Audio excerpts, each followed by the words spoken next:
Waking up to green, ain't no better feeling than that. Population got your bankroll fat. Went from digging in the crates to looking up the stats. Now bookies crashing now when the Degens stat. Degens united as one.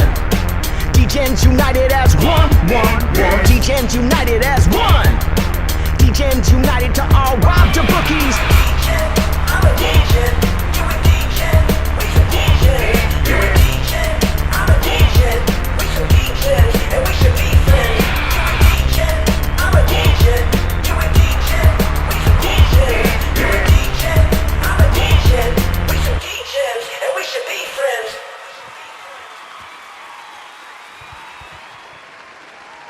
We're back. Nice short intro so YouTube can't get us. We are live.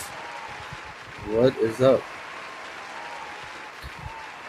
I am just checking it on last Euro news. Let's do some Euro League. It starts when? Yeah, we're early today. We get some Euro in 45 minutes, 40 minutes from now.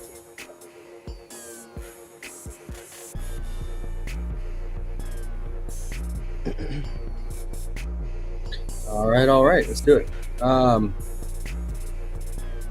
3 games.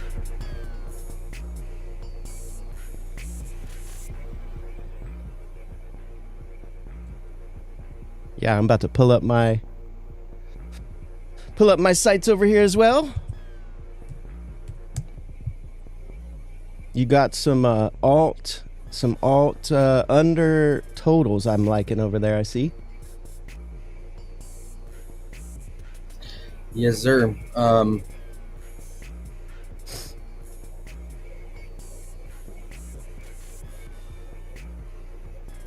think we've lost one of those out of about 6, 7, 8, 10. Well, I'll explain why these ones are good. Okay. Okay, sorry. I had to check up on that. Okay. Start with the first one. Zalgiris versus Olympiacos. Super low scoring. I saw it last night. Super low scoring because these are the top 3 defenses, man. Top 5 at least, I should say. Let's bring up the points allowed ranking here. Zalgiris number 1, Olympiacos number 2. So it's actually 1 and 2. Play at slow paces and play lockdown defense. Zalgiris, that's their whole style of play is defense. They don't care about scoring that much. They play a deep bench, bunch of bodies, fresh bodies out there for defense. So I did the alt total under because I think it was like last night it was like 161 and went down to 159. So I wanted to get it back up like around mid 160s at minus 188. And then we can pair that with something else as a parlay piece. But that feels pretty good.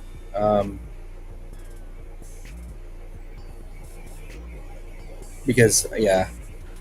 I can't call the winner here. I mean, Olympiacos, I would say, should win at home.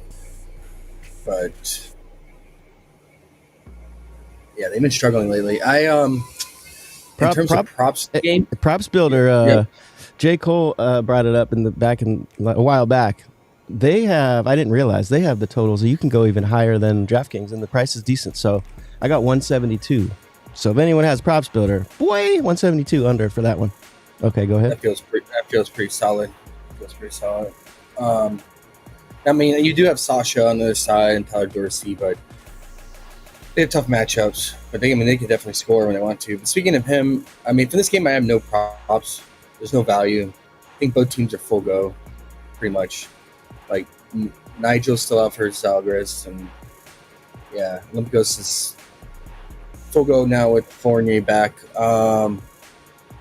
Sasha has not been getting the scoring done, but doesn't mean he can't any day. I mean, he is one of the best prolific scorers in Europe, but yeah, he's just not been. There's just a lot of mouths to feed. Tyler Dorsey's been chucking a lot, and obviously when Fournier's back in the lineup, he'll chuck. What's up with Fournier, bro? His lines have gone down. He hasn't been doing shit, huh? Ever since the injury, he has not been the same. But yeah, Sasha. We got 14 points in 33 minutes against Partizan. a very favorable matchup. Person bleeds threes, so hit 2 threes, 14 points. 14 points against Pop, and then 17 against Monaco. So he hasn't touched 20 in a while, and I think last time he did was against MTA, who I always attack. Worst defense by far. And Fournier was out that game too. So you get sit under because of the matchup facing number one defense, but you just gotta know what you're getting yourself into. Underdog is 18.5 points, so I wouldn't mess with him there. It's 18.5. PrizePicks is 19.5, but that would be the only slight lean I have. Tyler Dorsey was at 14.5 points last night. I considered under on that, but he went down to 13.5 now. But he's been shooting crazy from three lately, man. I want to say he made like five threes last game or something. But it was partisan. They bleed threes. No, he only had 11 in the game. I'm thinking of, what game am I thinking of? Oh, it was just his international game where he went 4-6. Monaco, he went off. Yeah, it's just a matter of him making his threes. But now he's down to 13.5. So, yeah, that's it for that game. I just like the all total under on that one. But let's go to this one's interesting now. The Milano Asheville. Asheville is ass. Like, they are so bad. I think they're like 2-6. They get destroyed inside the paint by centers and stretch forwards. I think they got a lot like the most points to centers. They did last year too, I believe. Let's just take a look. Yeah, I was wondering, where do you get those stats at? Do you have those stats? WordWire has it. Oh. I don't have the full package though. Oh. That's the only thing. Almost 20 points per game by centers. It's pretty high. Like most teams are around 12 to 13 points allowed to centers. I think the problem is they get killed on offensive.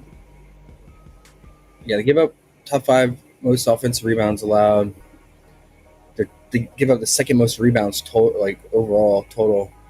So I mean that would make me want to lean to Devin Booker. 10.5 is so low for him. So if you're not familiar with him, he's a stretch big. He likes to take threes, but he can rebound. His point line is normally like up there, like 12. It ranges from anywhere 12.5, 14.5. But Josh Nebo is back. He's been out, but Zach Ledee is out, so that helps. And yeah, Asheville, if you just want to go based on matchup, Devin Booker in this has the best matchup if you want to attack Asheville. But his production has been not it. But I would say the 10.5 is good value. I think he's like 11.5 in the books, 11.5 points. But if you want to take advantage of the rebounding, since Asheville struggles on the glass, he's at 15.5 PR. So that would be another option. But rebounding can be weird, and it can be weird in Euro. Let's just take a look. Yeah, I haven't heard you say rebounds in a minute for Euro. But I don't like rebounds by itself. Yeah. But if you tag it to like points, I don't mind it. Nebo played 18 minutes in the international game. I think it was his first game back. Devin Booker played 16 minutes. See, this is what's concerning. 32 minutes against FS, which is a good defensive team. 2 points, but he had 8 rebounds. 27 minutes in his international game, 3 points, 4 rebounds. Partisan was a little bit better, 13 points, 4 rebounds. 11 points, 4 rebounds against Barcelona, who's awful on defense, like with Vesley and Willie Hernan Gomez.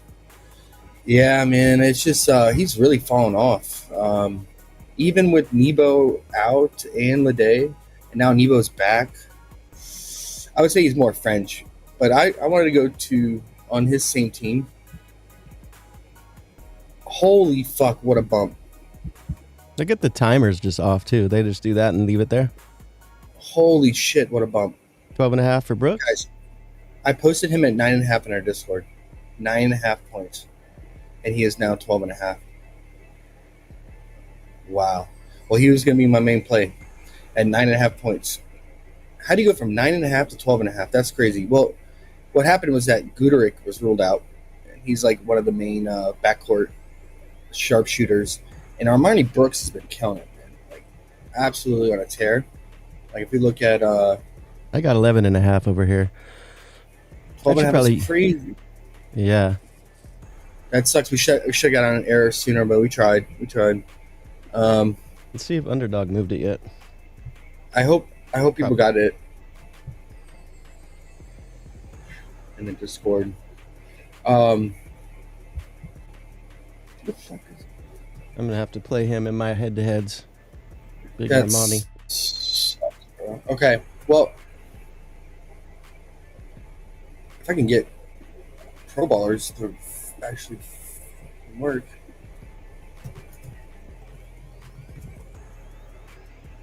Okay, that sucks, guys. They have Jessup on Underdog. Wow, 4.5 points. I didn't know he was ever around. I don't see him on Underdog. Well, anyway, he's ball. I mean, he's been putting up like 20 points, man. Armani, and then with Guderick out, it's just frees up more shots. Oh, he's not on Underdog. That's crazy. Who? Armani. Oh yeah, I looked there. He was never on there. They know when they leave players out like that. Let's check Dabble. Maybe Dabble has it. What they do have is they have Quinn Ellis. I think he could be a secondary option. I think maybe he could get a little bit more run with Guderick out. As everyone's on pro ballers right now, they can't handle losers all the traffic. But anyway, he usually does well when like Shields and 12.5 on Dabble too. Armani. Okay. When Shields and Armani are not doing much, he usually. Oh, Quinn Ellis just bumped to 8.5 on PrizePicks. I was going to suggest him on PrizePicks as well. So Underdog, it's slight value. I obviously liked Armani better. He's just a better natural bucket getter. But Quinn Ellis could definitely, just because with Guderick out, can definitely fill in that role. And get maybe a few more shots up. So that's a little bit of value. And then what I would pair him with on Underdog is Armel Trory. And I wish Pro Balls was working, but basically for Asphalt, every fucking buddy is out, right? Nando, the vet, is out. Shaq Harrison, Hurdle, David Lighty, Melvin, and Edward Jackson. Like, they are thin, guys, like really thin. So I think like all the Asphalt guys are in play. It's not the best matchup, but just due to sheer shot volume. Glenn Watson, he's in a chuck, but he's not it, man. He's not good, and his line is pretty high at 14.5. So I like the lower lines here with, I would say number one priority would be Armel. I don't know what he is in your books underrated, but he scored double-digit points in like his last 4 games with all those guys out. And then Zach Zelhas. Now Zach is just a spot-up shooter. 3-point shooter. So it's just a matter, is his 3-ball falling? But he should get more shot opportunity here. Armel, I'm pretty sure he was 8.5 points in the books last time I looked. I have... Oh, shit. I have 6.5 for him. Oh, yeah, that's what you got there. Nice. Yeah, 6.5. Okay. I thought you meant 8. Okay. Why is this not working, man? There we go. Okay. Yeah, look at Armani, man. Last 3 games, 22. Yeah, it's international, but 22, 28, 20, 12. It's partisan. I'm getting him in right now. Yeah, the 9.5 points felt really good. Well, anyway, let's look at Quinn Ellis real quick.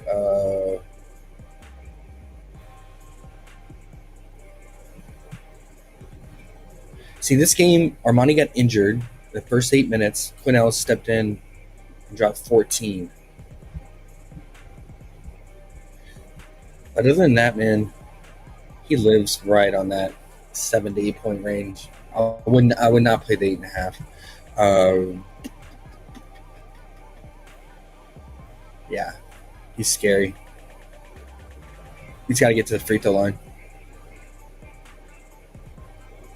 Okay. Where was I? Oh, yeah. So I don't mind this 2-pick on Underdog, Quinn Ellis and Troy. Then, and then on PrizePicks, it sucks that main play was Armani Brooks and mixed in with these Asphalt guys. I would do. What do you have Zach sell us for Asphalt? Do you have him at 9.5 too? Let's see.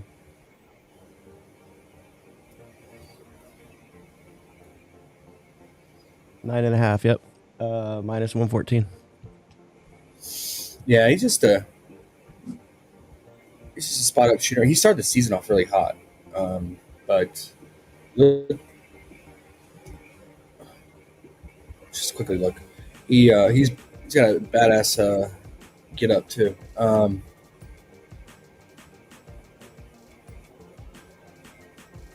See, he started the season, man. He was fucking on fire. Yeah, 23 points.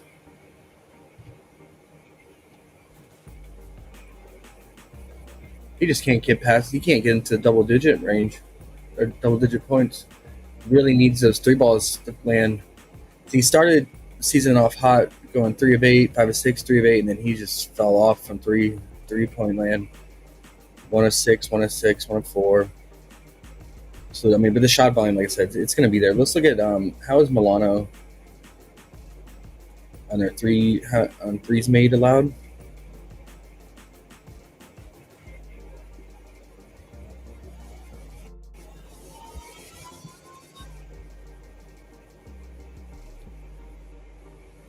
They're like bottom 5. They don't allow that many threes. Okay.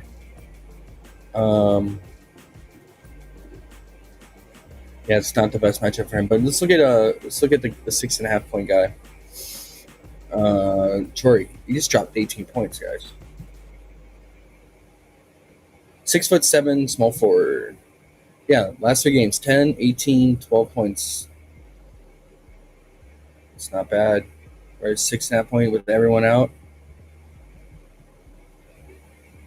I mean, his floor looks like it's pretty much 6 points. He had 1 game with 4, but other than that, since then, 11, 6, 8, 6, 6, 18. Should play 20, 25 to 28 minutes again. And then, yeah, Glenn Watson, you can consider him, man, but he's going to chuck, dude. He's going to chuck. I mean, should take about 15 shots. He's just not efficient at all.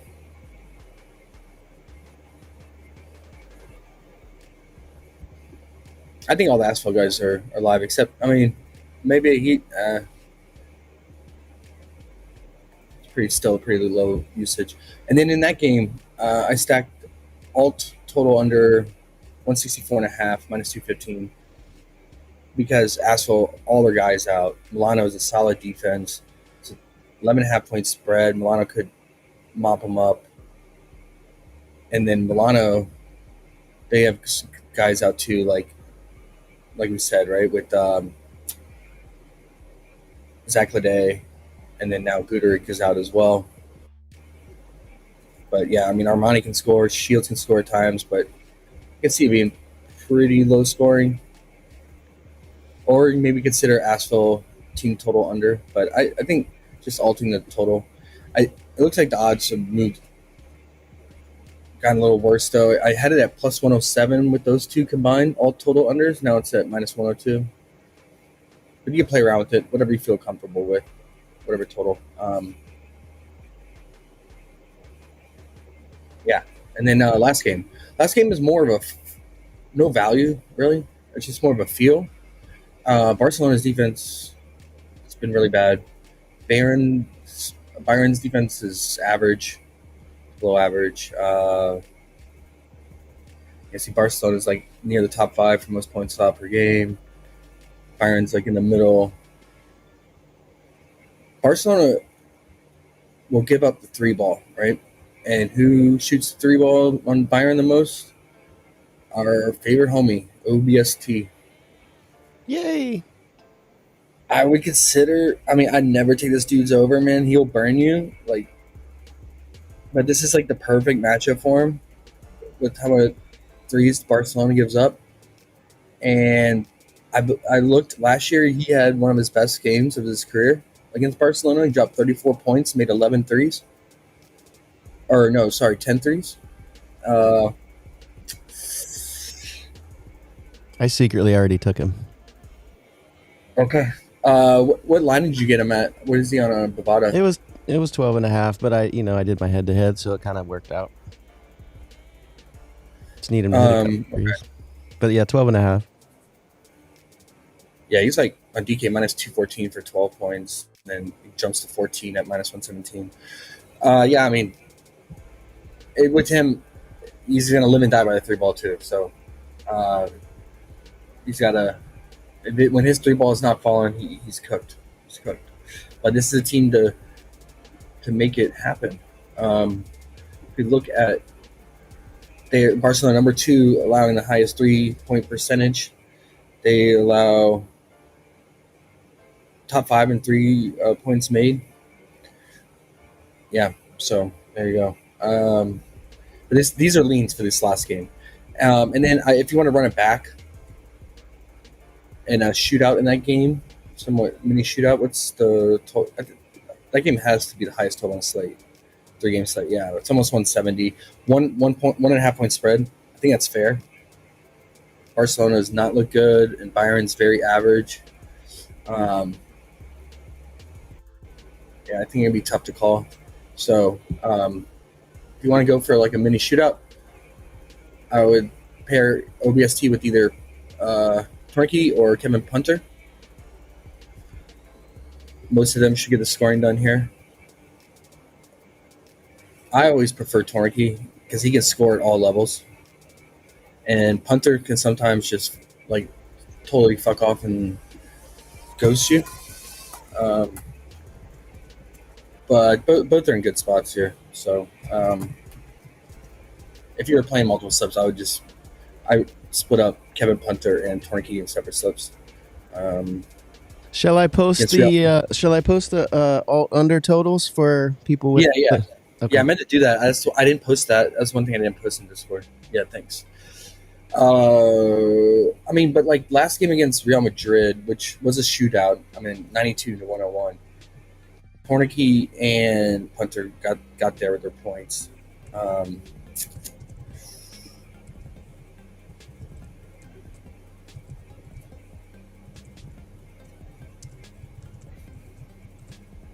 Yeah, I say it's a coin flip between the two. If I had a lean, I'd say Tornke, but I would just play both in separate slips if I had the option. So there you go, man. Mixed match the Asphalt guys. I'm gonna play them on the same slip, and then yeah, holy shit, Armani's at the 13.5. Wow, what is going on? People be knowings.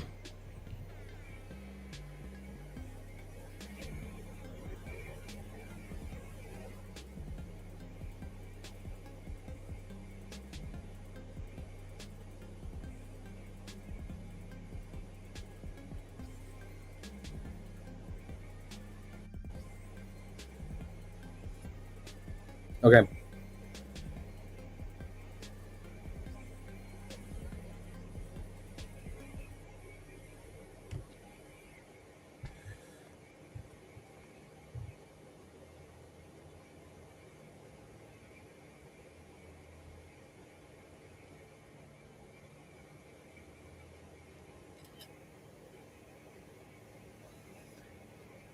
Get those in.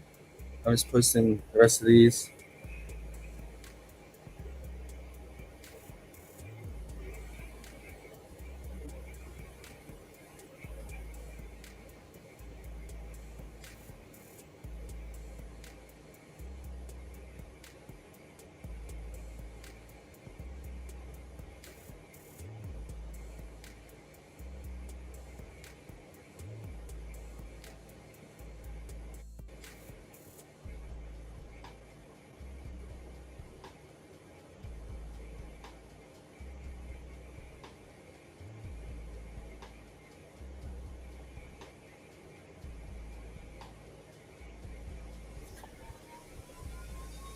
All right.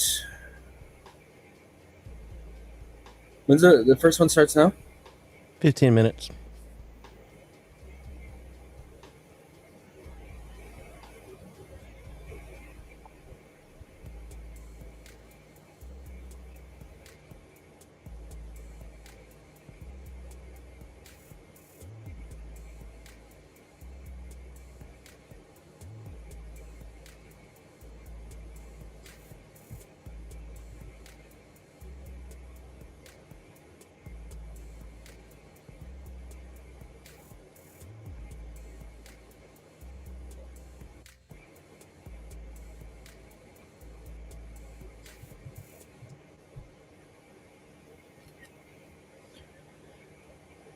Do a little 9.5 special. Alrighty, guys.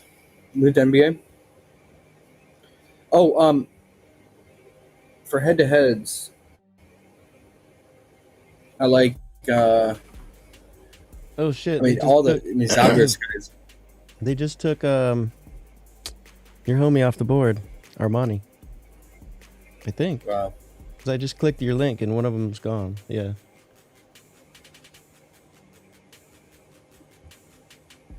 Weird. For the head-to-head unders, like all the Zalgiris guys are in play. Obviously, Eula, and then this Dustin Sleva. Oh, another slight lean I had was like because Olympiacos can struggle against athletic centers, and that would be like Moses Wright at 11.5 points.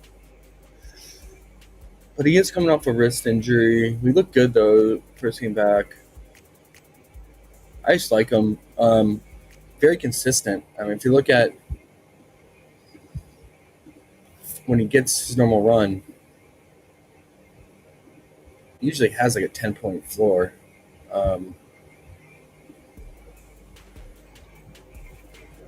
Yeah, I mean, in all his Euro games, the 9 points was the lowest he scored, and that's because he played only 17 minutes.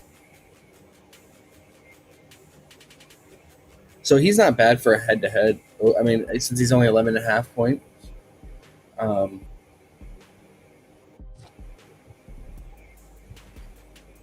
Who is it? It just sucked. Moses Wright. Oh yeah, I was looking at him last night too. Yeah, I mean, he's super consistent. But the thing is like his minutes are all over the place, and I don't know what it is with the coach, but like some games he plays 19. Yeah, fuck that. Some games he played 24. But even when he plays 17 or 19, he still gets like 10 to 14 points. But yeah, it's not really value. If it was 10.5 points, it'd be value. For 11.5, it's not. But for head-to-head, could be a possibility. But yeah. I'm putting Tornike in, however you say his name. Tornike. Everything's bumping, bro. OBST's 13 now. That's weird. Why is it bumping today? Doesn't make sense. There's a huge NBA slate. Why would Euro bump so much? Very weird, very weird.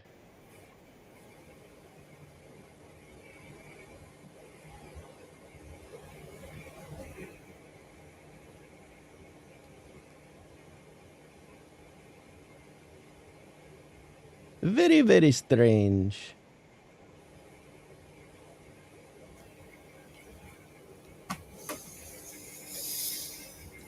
Mohammed Faye. I'm going under him. His trash. This trash guy. Just so I can get Turnpike in. Oh, more bumps. Oh my.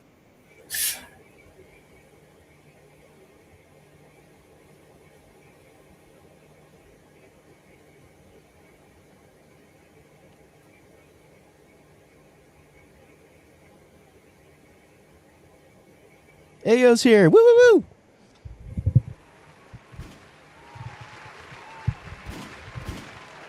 Let the gunshots off when Ayo comes around.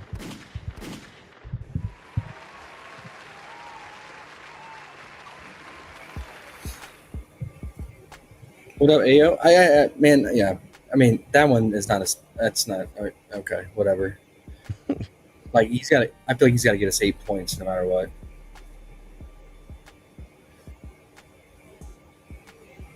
unless he hits a three and gets two pointers. Okay. Yeah, Glenn Watson. Yes, I know. What about Zach's Pierre maybe instead, man?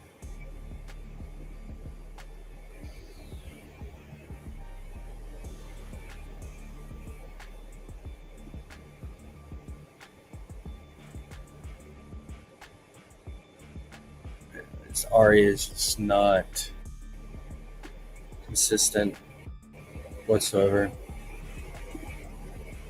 I use PrizePicks so little that they still have tacos on my screen. Oh wait, is there a taco today? They just randomly gave one out. I don't know why. Oh, I was like, oh, this is from yesterday. I didn't even update it, but no, it's Jaylen Brown's looking at me.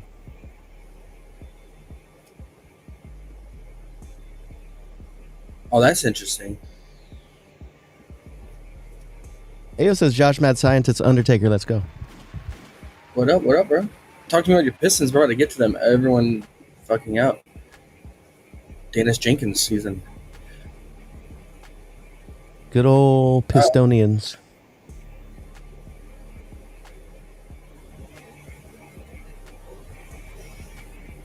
This one's interesting.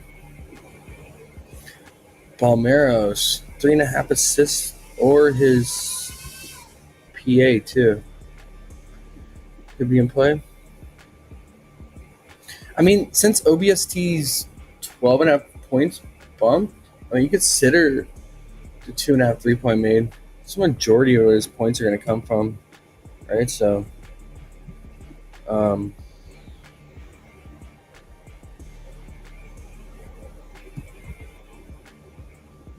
me see how many times he's gone over 12.5 and not made 2 or more threes. Ayo says Jenkins Summer League GOAT. He is, man. I came through a lot in the summer league, bro. Was Ayo last said international game. Ayo said he saw something in him. Pause.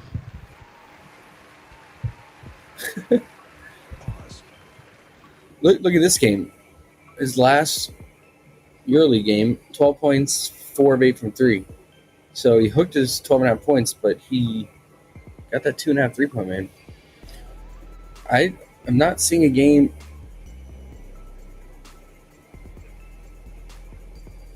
Yeah, there's not a game so far as of right now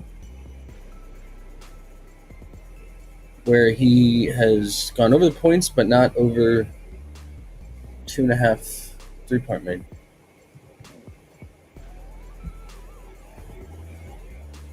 So if you missed out on that value, I consider the 2.5. Big Ryrie Barry says 6.5 still on Armel on Underdog. Yeah, I posted that him and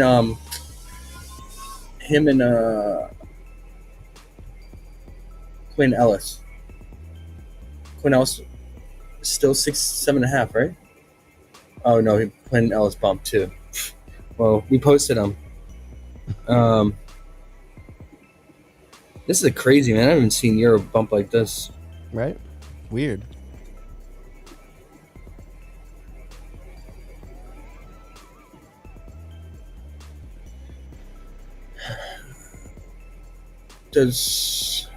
Underdog's not. Another weird thing is Underdog is not offering Kevin Punter. It's a little bit telling. So, yeah, again, I'm mixing and matching. I'm not playing all these ass guys on the same card. If you wanted to do that game stack, why did Punter go down at 13? He went down? Why? Makes no sense. Was someone rolled in or something?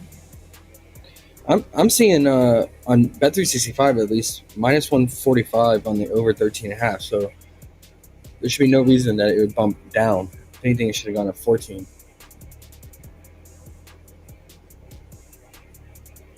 Okay.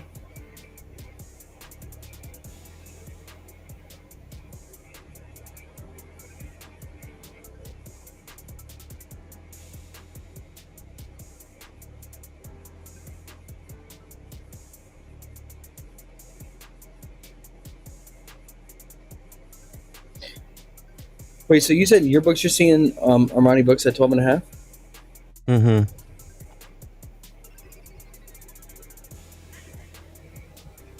I guess Bet365 just is not updating. It's still showing 9.5.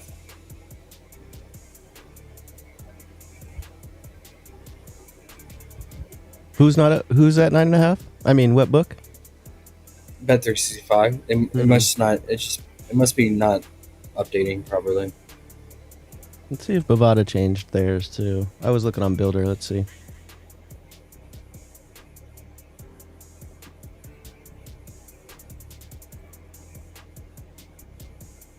They have Armel at 8.5 on here. Armani's 13.5, minus 165 on the over. Wow. Holy shit. Wow. Makes me want to do 2 units.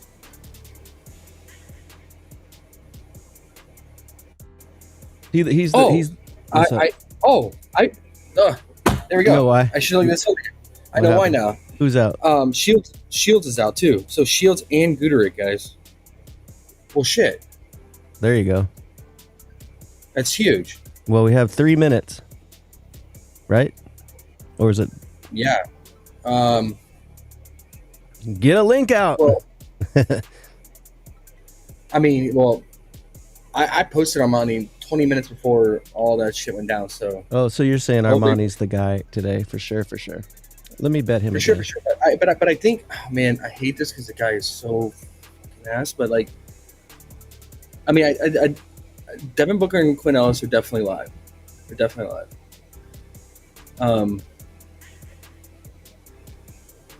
But Balmero's PA, man, because Shields and Guderick were. Oh, I see why it didn't let me bet this. Armani just bumped to 14.5 on Builder. Holy shit. Okay. Well, got it in at least. Once. I wanted to get it again, but oh well. Got one. Can't be greedy.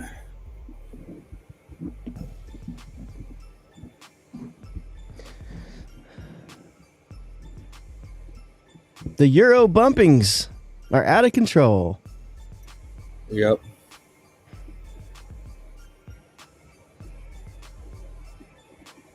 Balmero. Is that why Armel's bumping? Armel's bumping too. He's 6.5 still. Should I get him on Builder? 6.5. Or wait, I could play him over some shit. I'll just put him over like a 3.5er. Let's see if I can find him.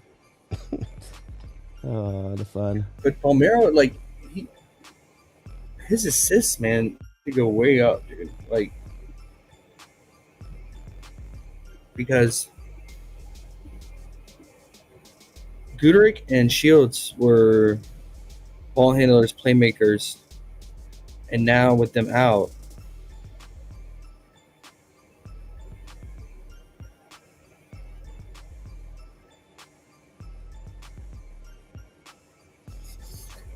yeah, I mean, I think you could take a stab at Balmero 3.5 assists or his 12.5 PA. I mean, he's just not a fun click, guys, because this guy will ghost. But like, just no Shields, there's no Guderick, there's no Leday. I got mine in at the buzzer. Fuck yeah. I mean, his last game played 33 minutes, 10 points, 5 assists. And then he had that career game where he had 31 points. That was so fake, though. He gets 14 PA on his good days a lot. But remember, this is all the games with like Shields and Guderick playing. Like if we look at having the Paris game. Yeah, Shields had 4 assists. Oh, Quinn Ellis had 8. So I guess Quinn could play make a lot more here. Guderick had 3.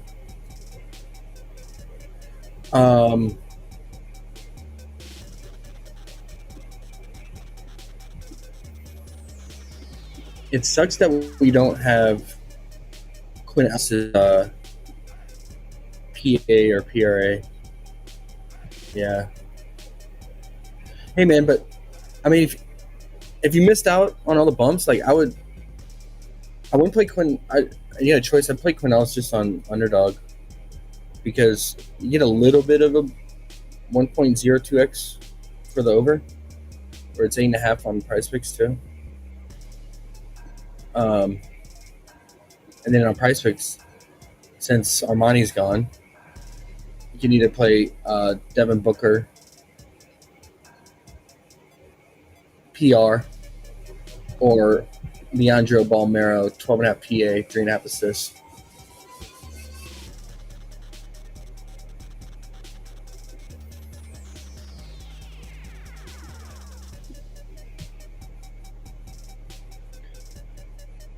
Oh, hostess.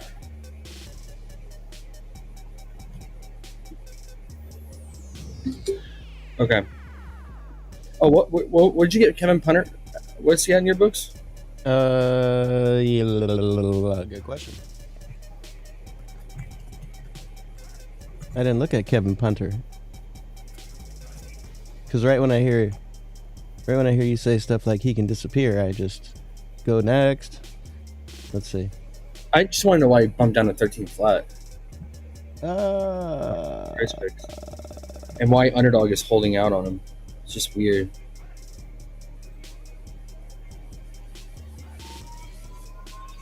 Oh, wow. Oh, okay. I can't find him. Kamar Baldwin is out for Byron, too. Oh, Punter, there he is. 12.5 minus 125. Oh, so he went down in the books. Okay. It was 13.5 in the books. Kamar Baldwin is out? Why do they have players out so much? I don't know, and they Weird. go too hard because they play like they play the Euro and then they play their local international game. But he accounts for like 20 minutes and like almost some games 8 to 10 shot attempts. So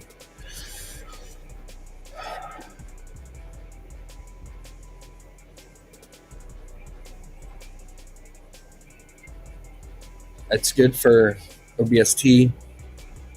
See what Dinwiddie does. How's Dinwiddie been?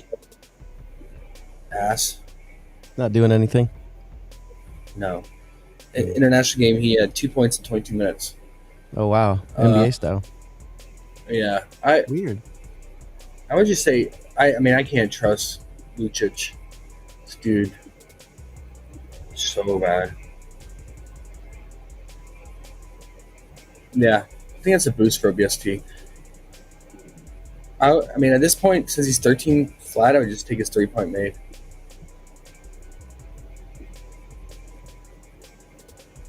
Like I said.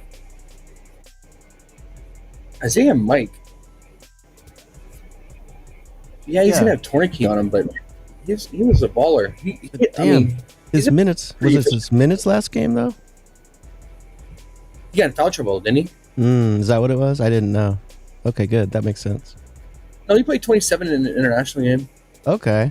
Was that the game? Yeah, that's the game I was fouled out. watching. This partisan game, he only played 20. Yeah, he had 3 early fouls, and then he just lost out on minutes. Still made 2 threes. And okay. I mean, He makes sense. He went 4 straight Euro games of hitting at least 2 or more threes, but problem is that like his volume is not enough. It's not like OBST's volume. So OBST. That dude, all he does is chuck threes, man. You're a fan now. Look at this. 8, 6, 9. And that game that he made. You're a fan of OBST. No, I'm sending you a card. No. Okay. I'll burn it. No, okay. That game earlier this season, he went 9 of 16. 9 of 16. He took 16 threes. He's the fucking man. Bro, if he takes 8 to 9 threes today, it's a pretty good chance that he makes 3 of them. Tell me about Giffy. Who? Nails Giffy. for Bayern. I can't even say the name. He's not even on the board. He's on my board.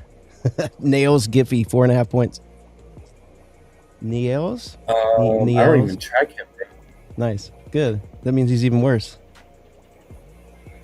I don't even see him on the roster. That's weird. He's sitting here on Bayern? Mm-hmm. Maybe he was out? Um That's game? Oh yeah, he was out. They're right. He was out. He hasn't played since October 24th. I'm looking at. Weird. Yeah, I don't know if he's playing or not. Probably a good old builder thing. They just threw him up there. I want to get some is his last name Mike? Is that how you say it? Mike? Who? We were just talking about him. Micah? Mikey? Micah? Oh, Isaiah Mike? Yeah. Isaiah Mike. That's the man. I'm playing him. Come on, bro.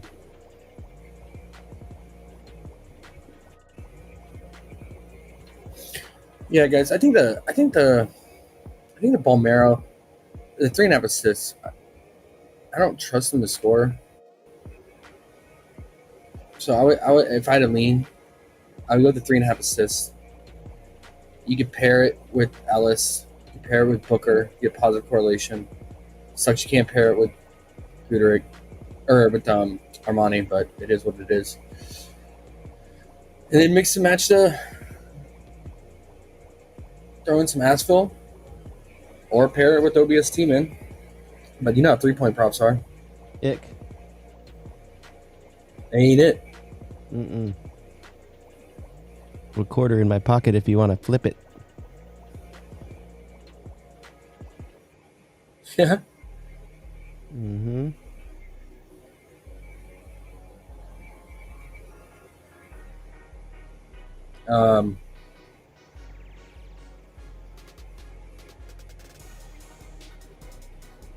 What is this? Trey Lyles is like the MVP or something?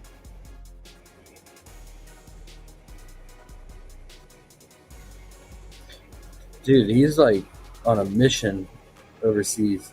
Good for him. He said, fuck it. I'm not going over here and sitting back. I'm balling.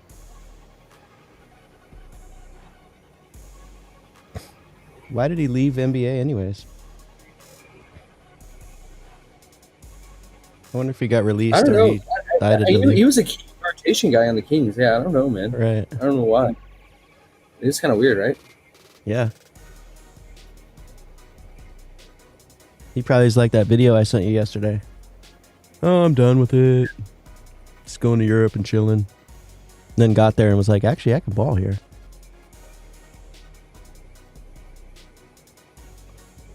All right. I'm in on Big Mike. We good? We good? Yee, I'm in. All right. I sit back and count my money. Should we do some NBA's? Yes, sir. There's a lot of games I see. Is there 12 games today?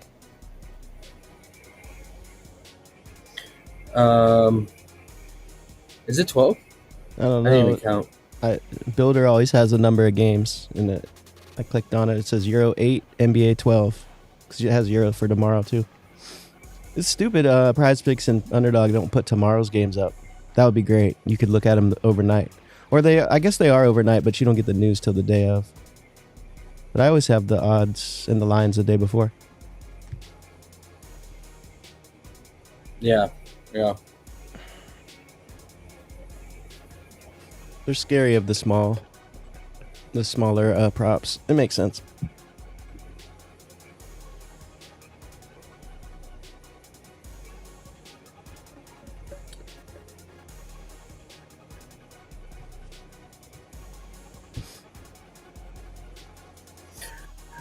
All right, guys.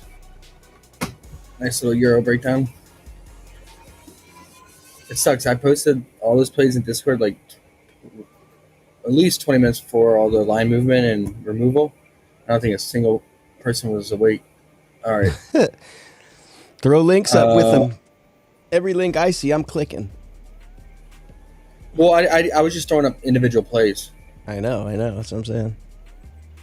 you toss links up, people shove those in their lineups and look later. Okay.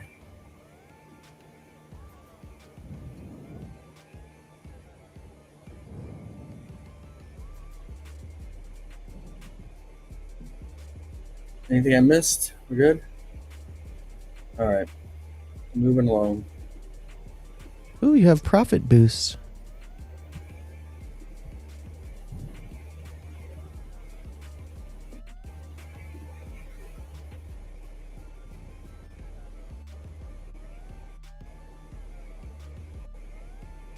NBA has begun. We need those little screens like they do on ETR when they're doing their little breakdowns. They have a little screen that flashes and then goes back to them. They go, Oh, yeah. Minnesota Vikings, and then they start talking about them. So we go, NBA. We need little transition screens. Yeah, we need that. We do. That we do.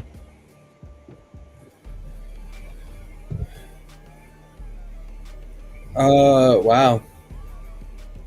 Lots of news there. Cockbrenner. Giannis out. Kalkbrenner. Oh, he's quite downgraded, questionable. Cockbrenner broke his for pocket. Broke his coccyx.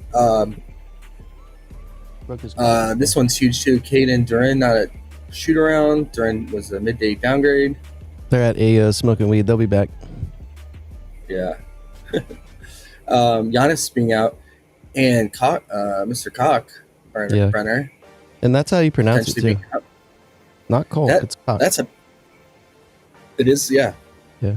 It's weird. That's a boost rebounds for Yeah. Mr. Con Knipple. Mr. 7 foot cock Brenner.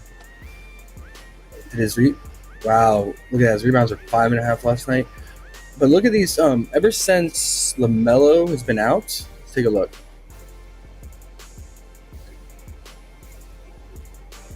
Yeah, ever since LaMelo has been out, he's averaging 15 rebounds. That's crazy. Getting around 15 rebounds. How? 15 rebound chances per game. That's like How? center level. Yeah, how is he doing this? What's going on? Because he's usually just guarding the guy in the wing, and then he just crashes in on the glass to help out on the glass. Is he super try hard guy? Super try hard. Okay. Super YMCA. That's what I thought. I thought. That's good though. They need that.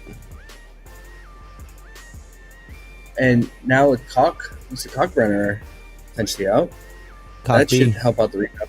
Because he was eating on the glass. 21 rebound chances, 14. I mean, I'm sure, diabetes, it'll pick up. They have really rebounds good for sure. names on this team. Diabetes, They do. They have Sexton, nipples, Cockbrenner. diabetes. They got everything. And sex. Wow. And he got sex too. Mm-hmm. Sexting. Very strange. Okay, well, exactly what I wanted happened, man. Like, Giannis is out, so Ryan Rollins' fantasy is really solid. I mean, this is a prime matchup for him. Hornets get killed on spot-up shooting, dude. 25th defensive rating.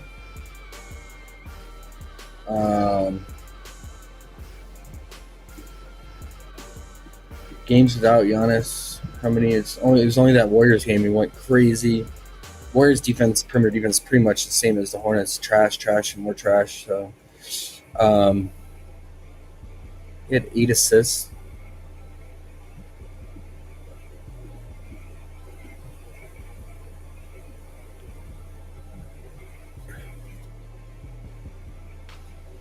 It's nice seeing that his assists are spread out, though. It's not like all just near the rim, easy converted buckets. He's passing out to three-point shooters, too. So he's definitely not just converting to Giannis. But 6.5, I can't play. I would never play that solo dolo. But I'm thinking. I was looking at it because I was like, do you want to do PRA or PA?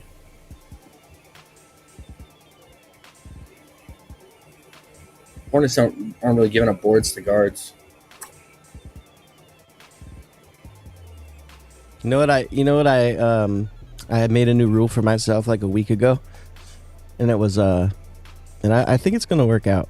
Obviously, if a PRA or a PA or a PR, if one of the rebounds or the assists looks just off, then of course you can go with the PA or the PR.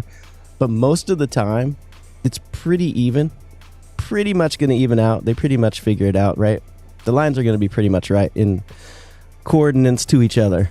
Yeah. So Yeah. That's why, but it's just like, do I want to like rely on rebounds for a guard? Yeah, but go ahead. Well, I don't know. My thing is like it feels like in the end it evens out after all these years of doing this, and I've spent so much time and energy going, fuck, do I want the PA or the PR, the PRA, blah blah blah blah.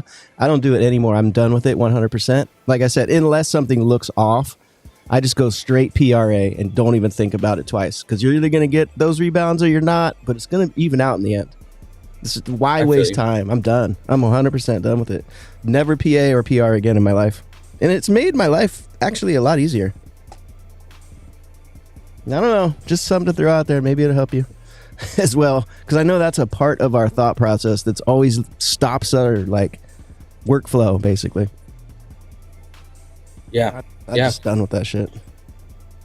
Yeah, I'm with you. I usually would just go PRA. But if it's a guard and they're not really rebounding, then I would like consider just the PA. But PRA. The thing is with the thing is with those rebounds, man. Like sometimes the guards are just in there so many times the ball falls to him half the time over the line and sometimes under the line. But really, in the end, it seems 50-50. Like I said, unless something stands out. But for the most part, fuck that.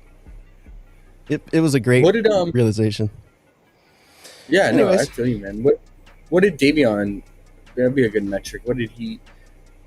I know he went crazy with the assist in that matchup against the Hornets. No, he had 5 rebounds. Okay, 5 That's assists. what I'm saying. Shit just randomly happens. In the end, it kind of, I swear it evens out. Yeah, and he had 3 steals. I mean, no, I'm with you. What I want is fantasy, because Rollins gets so many steals. Davion had 3 against the Hornets. We know the Hornets being a young team, they're going to turn it over. Rollins, man, like Dyson Daniels last year, 2, 3, 3, 4, multiple games with more than 1 steal. I like that, and then the assists will add up too. He's crushing the fantasy, man. 46 against the Warriors. With Giannis out, do we have a fantasy line for him? 37. That's appropriate. Damn, that's high as fuck. But yeah, I guess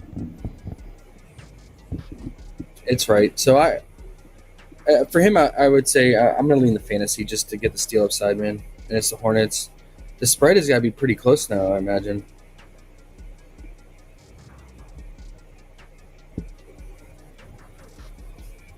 But hey, I'll be right back. I'm still here, but I can't talk for a minute. All right, 2.5 points. Yeah, I think it should go the distance here, guys. I mean, you just run it back with Khan, right? Khan's fantasy has been sitting at 30 the last 2 games, and so it's only gone up 1.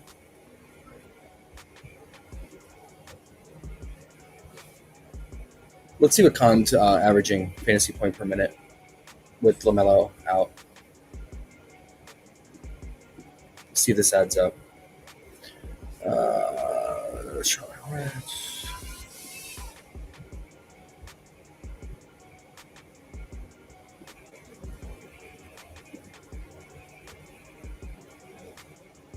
No, I said LaMelo off.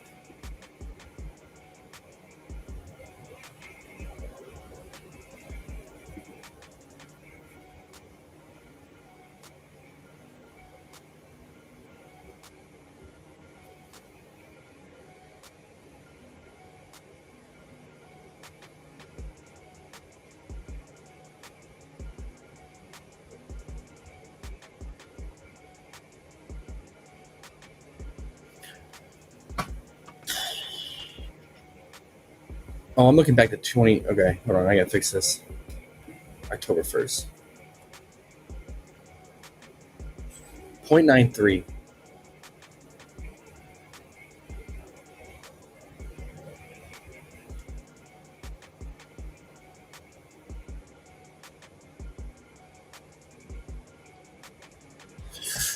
Okay, so and he's playing huge minutes. But these are all close games. Look, it's only a 2.5-point spread, no Giannis. So, I mean, if he plays 38 minutes, that fantasy, and he just averages like 0.9, his normal 0.9. Gotta like that. Stocks aren't really there. Does turn the ball over, though. That's the only thing. So it's pretty much the steals are negated.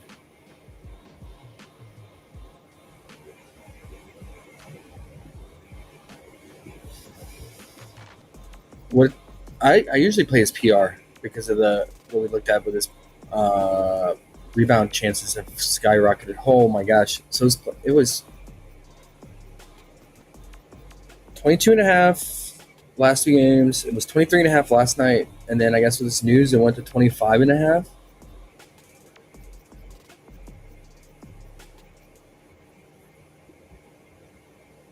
I would say either the fantasy or the PR. The PR, it's just so weird that like his fantasy was 30 last 2 games, and then his PR was like 22.5.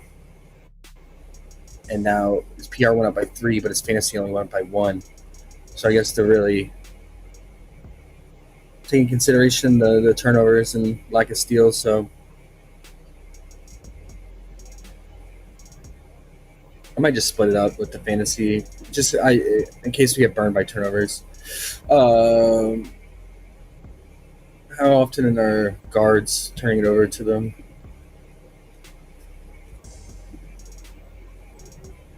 Bucks are average. Looks like against the backcourt. Yeah, average. Not cause that many turnovers. Although Rollins, we know he can steal it. But I like that 2-man stack, man, for that game. Just gotta hope it doesn't go sideways.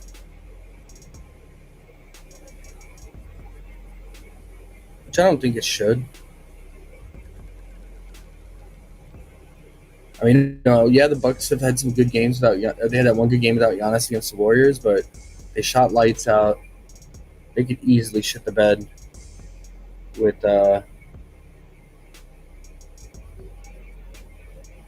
Giannis out. So one thing you'd have to be wary of.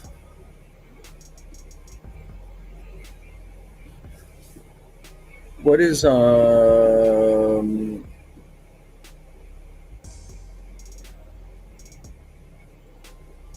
are the lines on Underdog?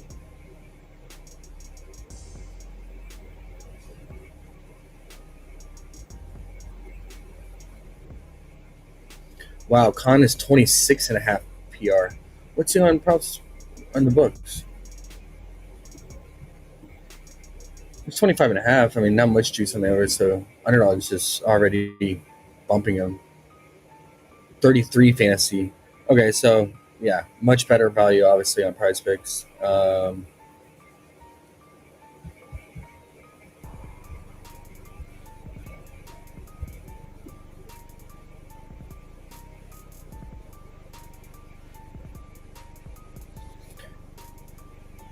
And they don't have a fantasy on Underdog. They don't have a fantasy line for Mr. Rollins. Rollins, let's just see what he's averaging overall fantasy. Like, because there's only one game with Giannis out, so it's not going to be that many minutes. I mean, we can look, but just on the season, what is he averaging fantasy point per minute?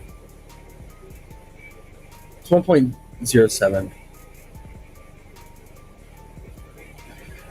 Yeah, so man, this is a little bit tighter, man. I think it definitely takes a boost with Giannis out, but he has gone over 35 minutes only twice. One of them was with Giannis out. He went 36 minutes against Warriors, 36 against the Kings.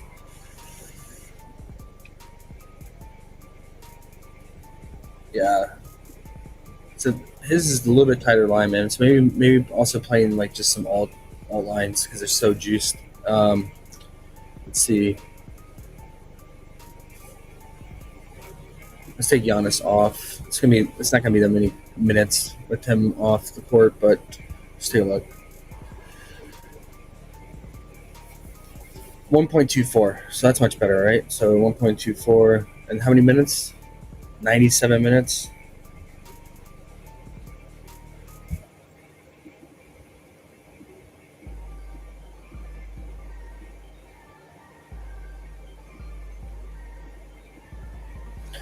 So if he gets like around 1.2 and he plays like on the low side, let's say 32 minutes, which I don't think he will. I think he'll play anywhere from 34 to 36. That puts him at like 39 fantasy. So we just want him to, if we want him to play like at least 34 plus minutes and the average get around 1.1 to 1.2.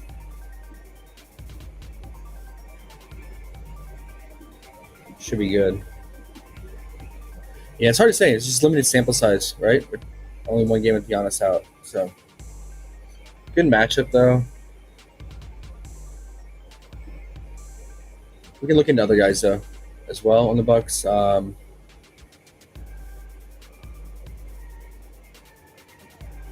That's another thing. Kuzma only had 10 points in that Warriors game. Turner only played 29 minutes. It's kind of weird.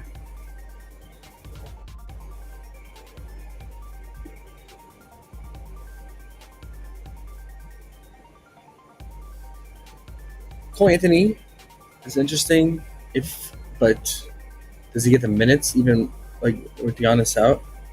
20, probably capped at 20 minutes. I always like his PA. Man, he's really fallen off. Yeah. And then obviously one of these spot up shooters could get their points. AJ Green, Gary Trent. I'm probably just gonna stick to trusting Rollins here, whether it's taking his alts, laddering him up to his regular lines like his fantasy. And then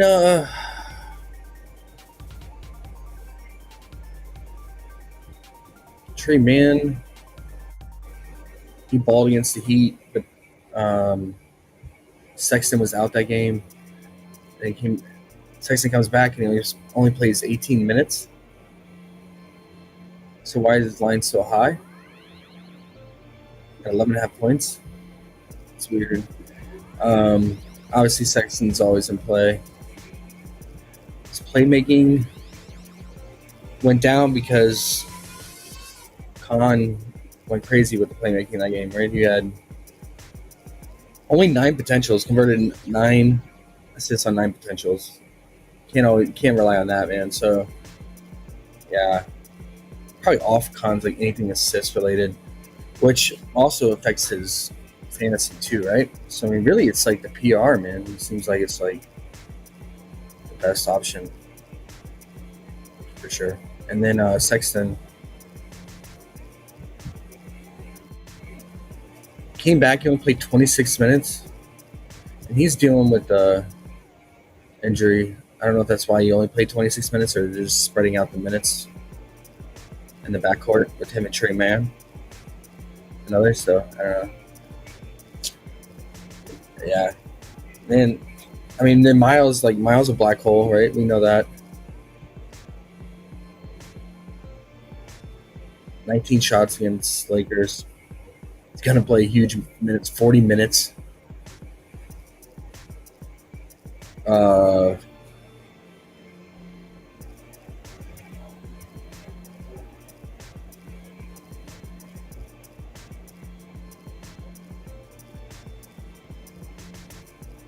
Decent matchup for him. If you look at all the guys that cleared their points versus the Bucks.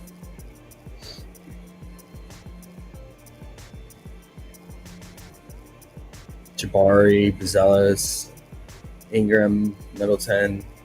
All pretty similar, man. Scotty Barnes. 23.5 points though, man. I can't do that for Miles. The shot volume's gonna be there, minutes are gonna be there. He'd be another one like would be his fantasy.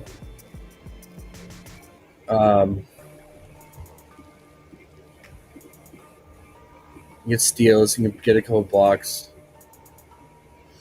Is that heavy juice on the under on DK for his 1.5. What's his fantasy line at? Is it?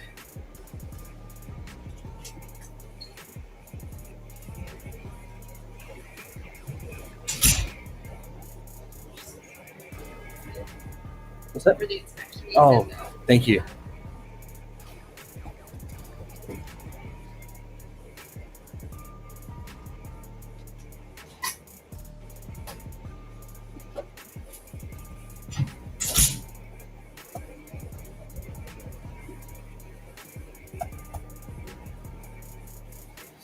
$39.5. It's not bad. Check this real quick. Sorry, I'm spending too much time on this game. I feel like this game is most interesting, besides Detroit, because of all the guys in and out. 1.05. That's spot on, right? Because he's at 39.5. He plays 39 to 40 minutes again. It's right down the line, but that's just overall in the season if we take out LaMelo.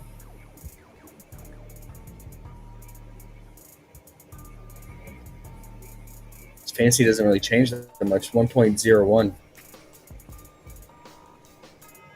Okay. Definitely an option, though. As an alternate to Mr. Cod. Sexy's just not getting the minutes. He's not getting it.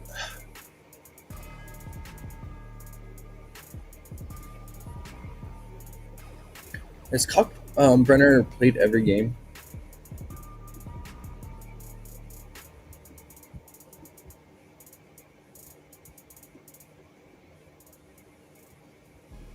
Looks like it. Okay. Move along. Let me know if you guys got anything else soon.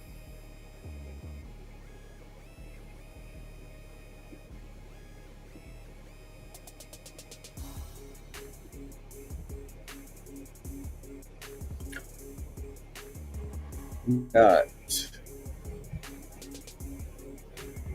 Bulls and Pistons. This is another interesting one. 1.5 point spread. Really helped the total at 235. Saw the news, right? Let's see if there's anything new on it.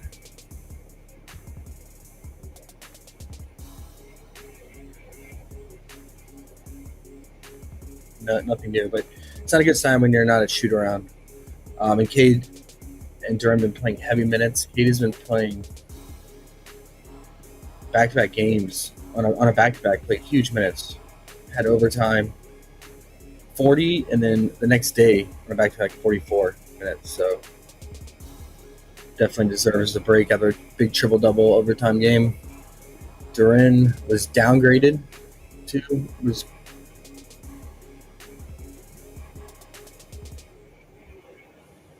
It's their fourth game, 5 nights. Yeah. But here's the thing, is like Sarah Thompson's already out. Isaiah Stewart is already doubtful. Tobias is already out. Ivy's been out. Sasser's been out. That literally leaves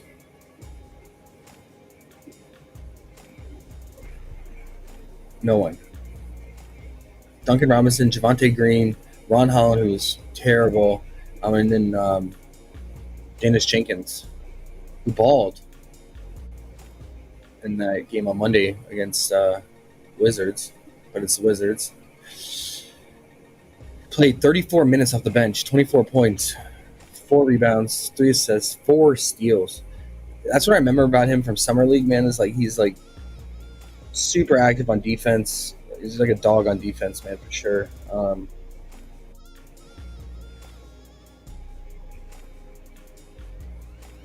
There's no way we get his fantasy, though. But he would be a guy like you definitely want fantasy for.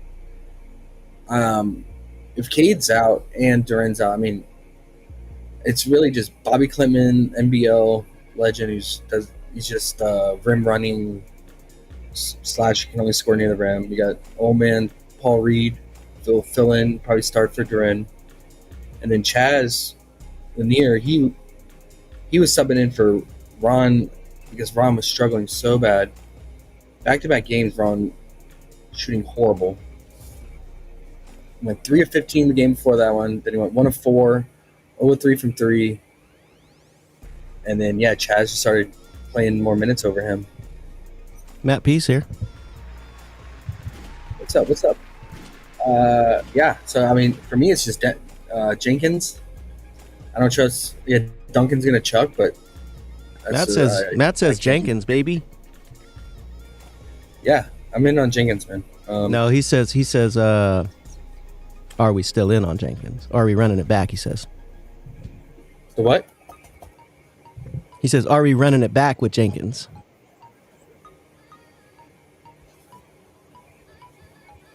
If we get his lines. I mean, if Cade's out, we should. We should.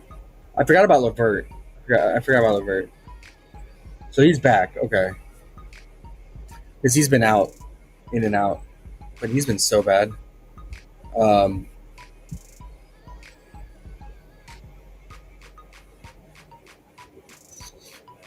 Yeah, so I guess if Cade is out, then I guess Jenkins wouldn't start. They're going to need someone to run the second unit. I guess it would be Jenkins to run the second unit, which is even better because then he's absolutely has no competition with that unit. It's really just going to be him out there. And Chaz. So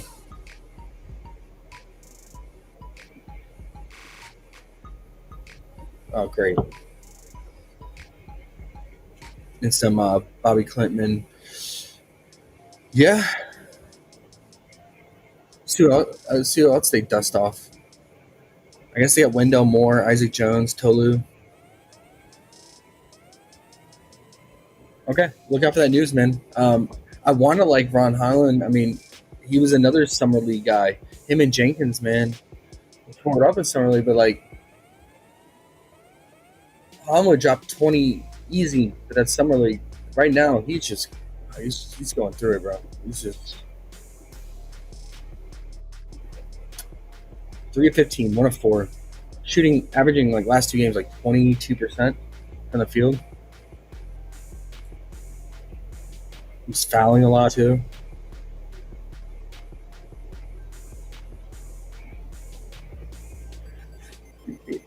I had high hopes for him going into the season. So did all the Detroit beat writers. But let me know what you think, Aya. For me, if Cade and Durant are out, it's just Jenkins, and then maybe depending on Paul Reed's lines. But Paul Reed is a scary click. Man, we've seen this guy play starter minutes and be the main starter and do absolutely nothing. But it is the Bulls, so it just depends on the line. I tend to like Paul Reed as the second unit guy with soft lines. Did it last game against the Wizards. He got the PRA, but as a starter, it's a whole other story for Paul Reed.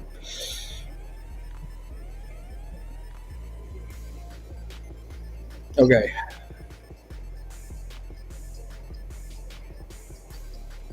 Dinwiddie's balling today. He hurt us. What the hell is All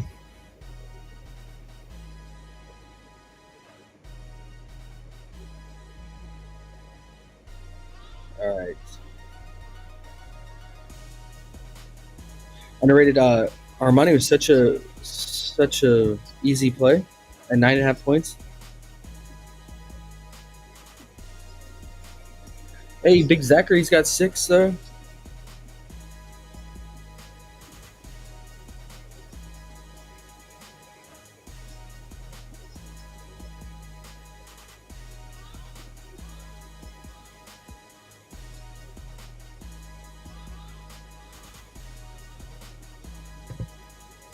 Yeah, I saw dumb did Windy.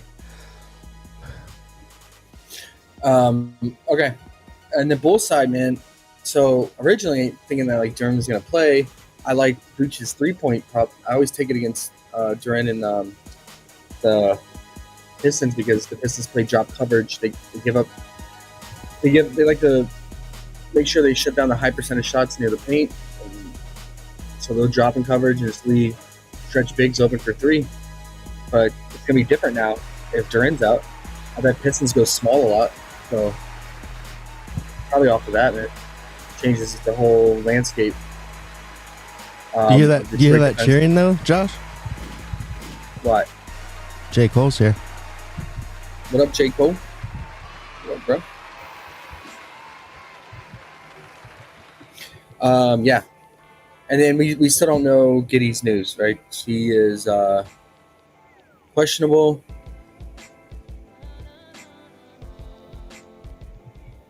So I got no read yet on the Bulls.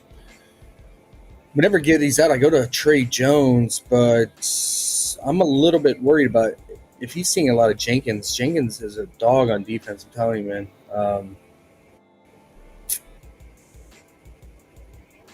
Could give him problems. Faux show. I would say Io would be a decent option here. He'll probably have easier matchups against some of the scrubs there. And then Jalen Smith, man, this dude, Mr. Glasses, call him. It's been balling limited time. But the thing is, he's only gonna play 17 to 20 minutes max. And last time he played Detroit, he played like shit. But I mean, that was Detroit at full strength, right?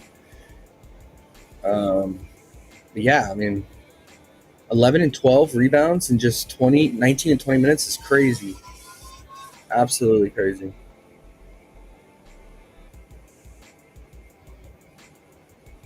But you're playing with fire because you're playing with a guy that said 18 to 20 minutes.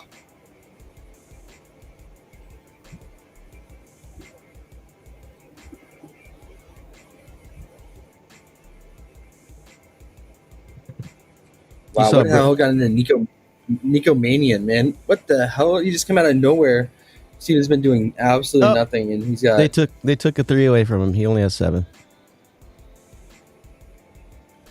Yeah, but he's chucking. Oh, my boy Armel Tori only needs 2 points. There we go, guys. Oh, they gave the 3 back to him. He has 10 now. That's stupid. Big Armani 7. I like that. That's like. Yeah, Armin too. Dope. Nico never scores, guys. Like ever. Armel. It's so dumb. Yeah, that's weird. See, right when he does double digits, I just put him off limits for me. But there he is. Cash Tori, let's go. Yeah, bro. That was Beasted. 8 points. Beasted. In the beginning of second quarter. Yeah. Crazy. But we need Nico to go away. He's killing Quinn Ellis. He's hurting Devin Booker. Yeah, he's got to go away. He's not. He's gonna have his. He's like, give me more. I want 20. Yeah. Hopefully, he'll hurt himself at halftime. Magic and Knicks. I haven't really looked into this, but I mean, Magic been getting killed by point guards, right? K dropped 30, or just backcourt in general. Derek White, Simons killed him. Sexton, Maxey for 43. But Brunson is coming off like a pretty intense game.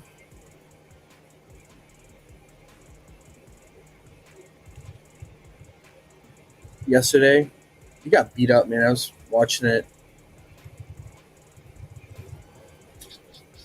Can you believe Tibbs is gone and now Josh Hart plays like 25 minutes a game off the bench underrated? Who? Josh Hart. Oh. Now that Tibbs isn't the coach anymore, Josh Hart is playing like 26 minutes off the bench. Remember he was playing like 40, 42 minutes in the regular season per game starting? What's the reasoning? Just because the coach, or you think he's older and slower now? It has to be the only thing that changes besides, I mean, obviously the age by a year, but like Is Mike Brown being the new coach and Tibbs being gone? I think Tibbs loved him. Um,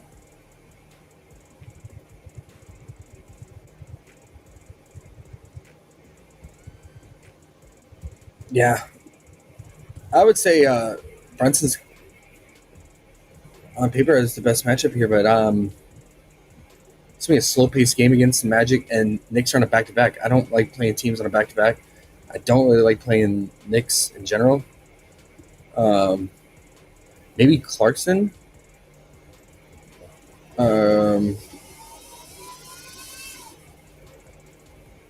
Could pick up a little bit more minutes on the back to back here.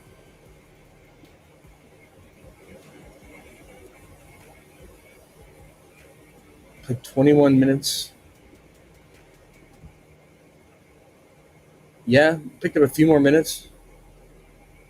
Could be slightly because of blowout, but maybe not. Okay.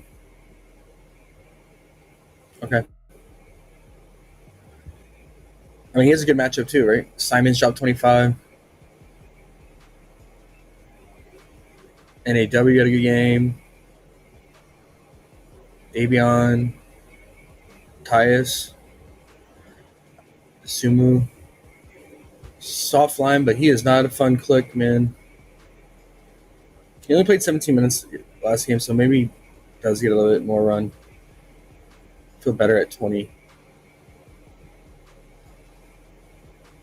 All right, Big Zachary's at 8 points. He just needs one bucket, and our Asphil's guys all cash. Armani's at 9.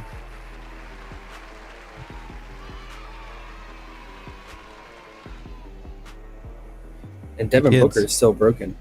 Devin Booker got beat up by the real Devin Booker. Give me my name. Let's fight for it.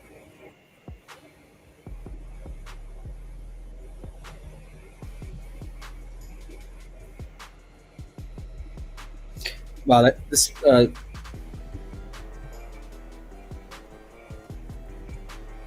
first half cash.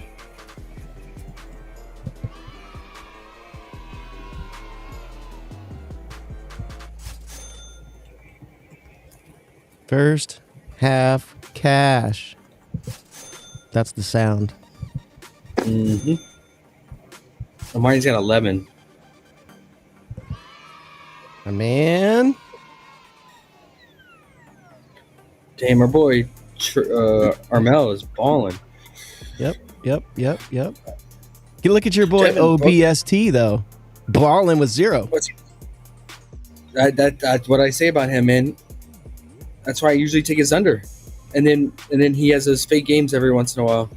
Rari Bari says this shit's surgical, Josh, at Prop Science. Appreciate you. I should have got it out sooner, man, but it was like 20-minute buffer. What best we can do. Okay, back to this, man. Yeah, I'm not gonna touch the Knicks guys. And then the Magic.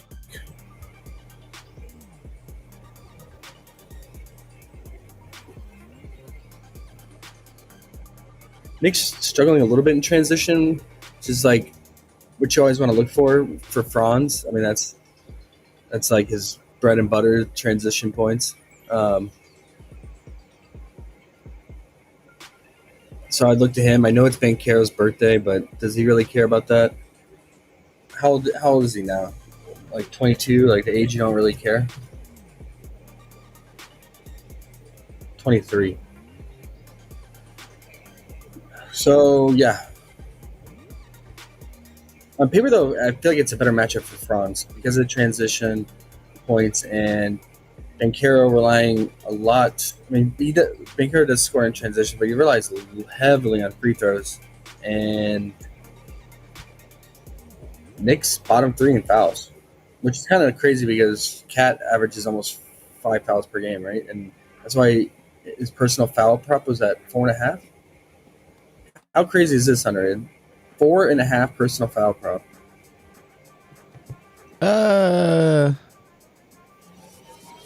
crazy is just foul props in general. But that's just wild. Yeah. I think I saw you post that last night. Yeah, I was supposed to, but then I looked and I was like, this is bait, man. They want you to click the under because it's like, Yeah. it's rare to get 5 fouls, but actually Cat gets 5 fouls quite a bit. And then I looked further into the data, and Orlando There you go. draws the most fouls. So it's really so far this season. It's really probably a 50-50 prop, and they win on the juice and put it right up. Thanks. Yep, it's truly 50-50. Yep.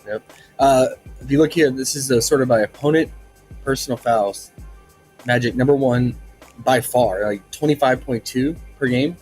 Next closest to the Jazz at 24, and then everyone else is down like in the 18 to 20 range. So that's huge. I mean, Banchero, Franz, all of them draw fouls, right? So, yeah, I got nothing really for this game. If you guys got something, throw it out. Hart. No, I'm good on Hart, man. Can't do Hart. Cavs Heat. Our boy Hami's been balling. Been taking his fantasy. They've been keeping it under 30. It's been taking every time, but I think they finally adjusted now. And I believe he is at 30. Wow, that's pretty low fantasy line for Franz. But I guess he's not really getting it done with the RA.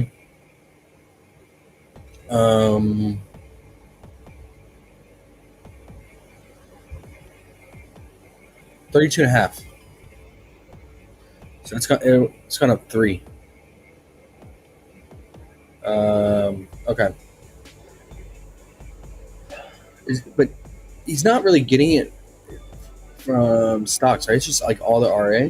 So I'm thinking just like, do we just play the RA? I guess he had 3 stocks against Cleveland last game. They're playing Cleveland again. I hate these baseball series, mini baseball series.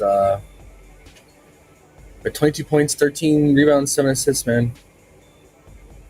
And here's another thing: is like he's going against the scrubs of Cleveland because Cleveland is sitting everyone: Garland, Donovan, Mobley, Jalen Tyson, who's like their energy guy, hustler, like their Josh Hart. Larry Nance is questionable. Yeah, I mean, like everyone.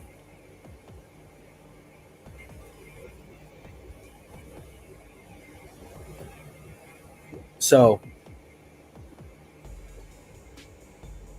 I think it makes things easier on Hami. I mean, you don't have Mobley out there as like elite defender, rim defender.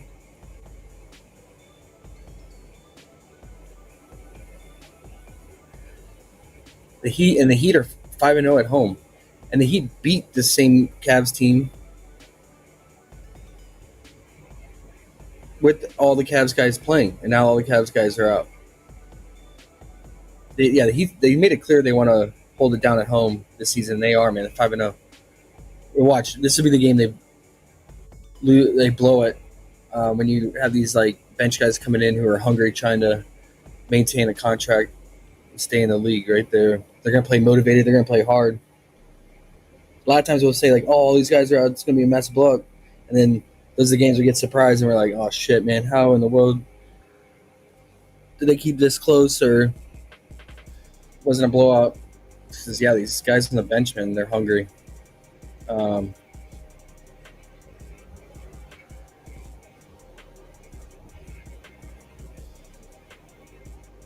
But I mean, the Cavs, you gotta like what is available now for them, right? Should get Lonzo Ball. Oh, but back to Hami. I mean, yeah, I would say PRA or RA. So crushing RA with Bam out. Ever since Bam, the 3 games that Bam has been out, 17, 19, and 20 RA. 24 rebound chances, 16, 13. And his potential assists are at least 10 or more, which is good on all 3 games. 12.5 is pretty high, but with PRA,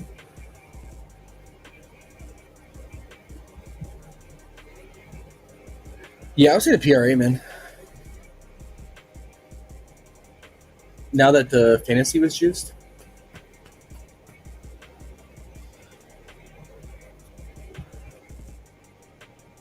Okay.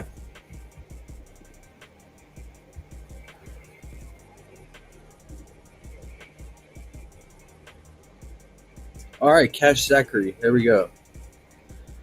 Our Asphalt guy is complete.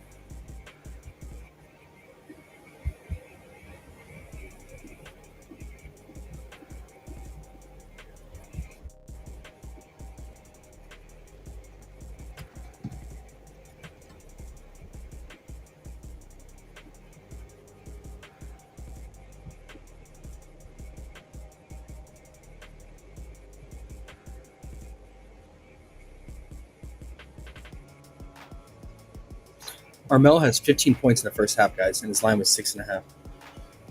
Okay. Cavs. This is another interesting game with a lot of starters out. So, Lonzo, Heat run the fastest pace currently. So they give up a lot of rebounds. They shoot a lot of threes. I'm thinking RA here, man. 10.5.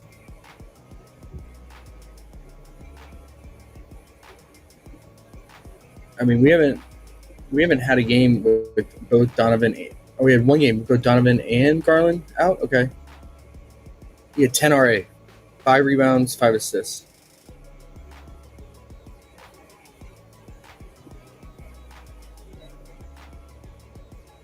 Heat are 29th in rebounds allowed. They second most rebounds. So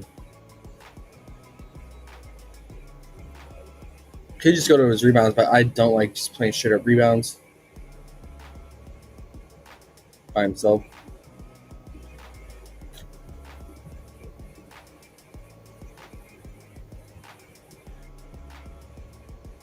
You should do a lot of playmaking, and then Hunter is gonna take a million shots, right? With this pace.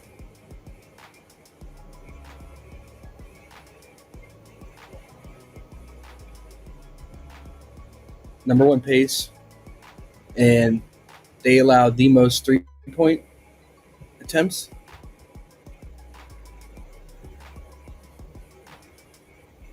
Back-to-back games with 8 3-point attempts, and in the game with Garland and Donovan Mitchell out, he took 12 threes, 18 total shots, 26 points. I mean, volume's going to be there, guys.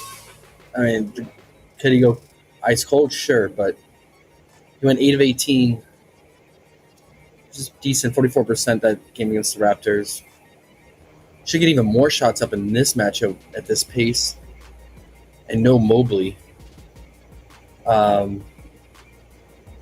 Do we have any 3-point attempt or field goal attempt? I doubt it. Let's see.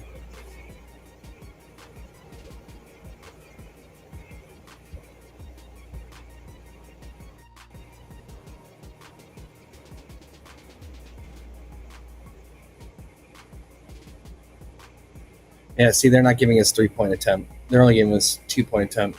Stupid. Well, it's not stupid. They know what they're doing, right?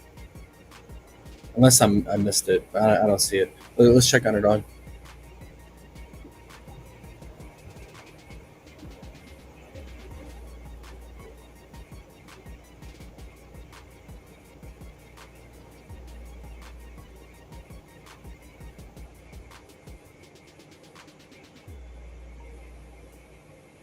Here it is, 10.5.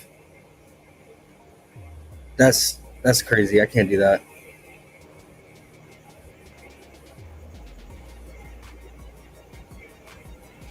For DeAndre Hunter.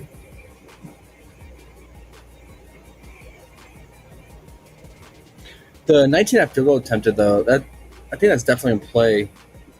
I mean, like I said, he took 18 against Toronto, and they played a much slower pace.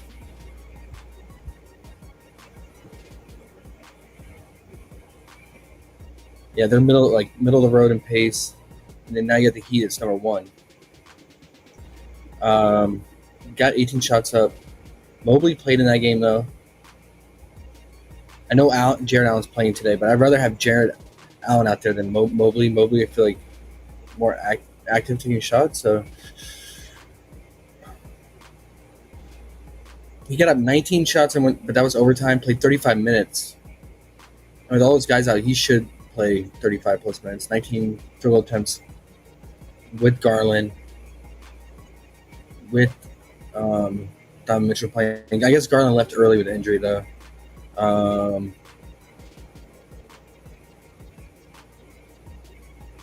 16 field goal attempt. Yeah, I'll say that's an option. And then I'll probably take a stab at his points too in some fashion, man. Just do that shot volume. I might alt it. His Hunter can be scary, man.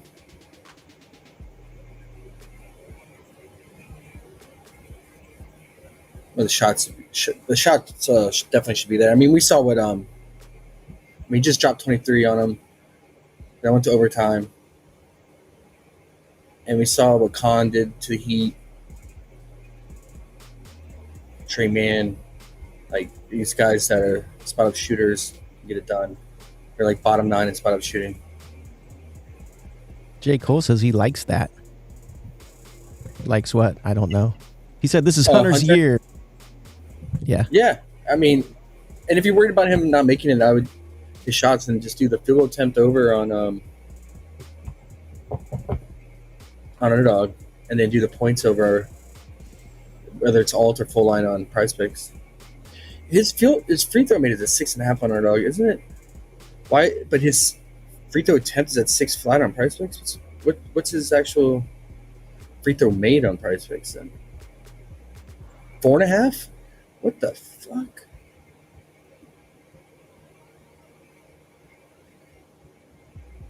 I mean, I guess it's heavy juice on the under.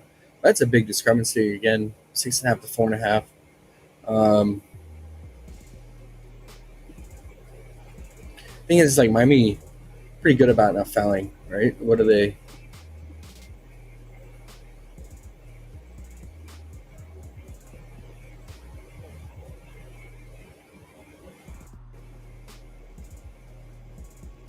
They're average, middle of the road. Okay. Yeah, because I feel like just teams mainly just shoot threes on the Heat, so you're not going to draw many fouls.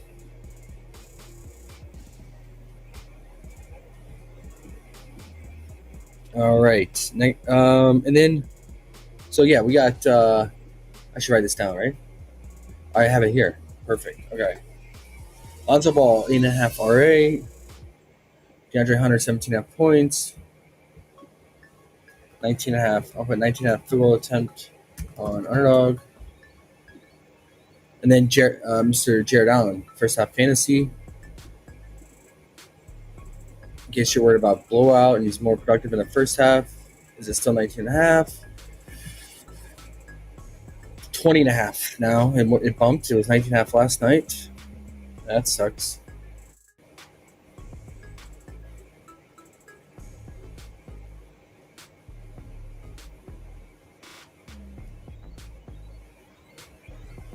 Then it's like, at that point, I would just, this dude was just 15.5 like 2 games ago, man. At that point, like, what's his full game fantasy? I would just play the full game at that point.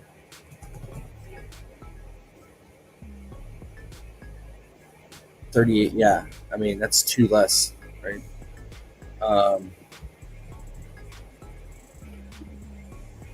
What happened? So what happened in that Miami game? So he dropped 24 fantasy in the first half and 1 in the second half. Did he not play in the second half? Because it went to overtime. I can't even look at the chart.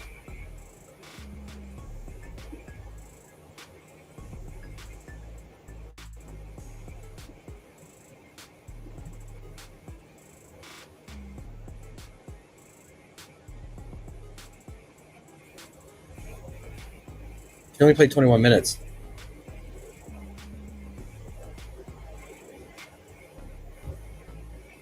He must have got injured. I didn't catch the second half of that game, so he must have got injured.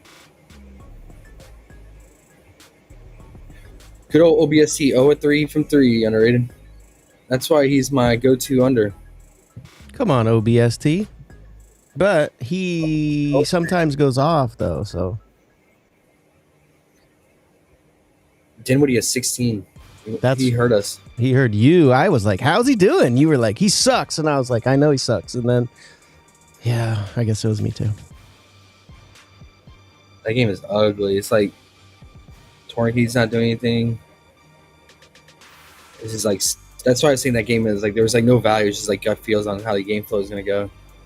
Low scoring game. How are our all unders doing? So I was looking at 72 total right now for the Milano, and then for easy cash on the Zalgiris game. Nice. Zalgiris has 30. Oh, Yeah. never mind. I thought it was in the third quarter. Into the half, 86. Ooh, that's scary. Oh yeah. I mean, actually, Zalgiris only has 36 points. Yeah. They were losing 28-11 at one point, I think.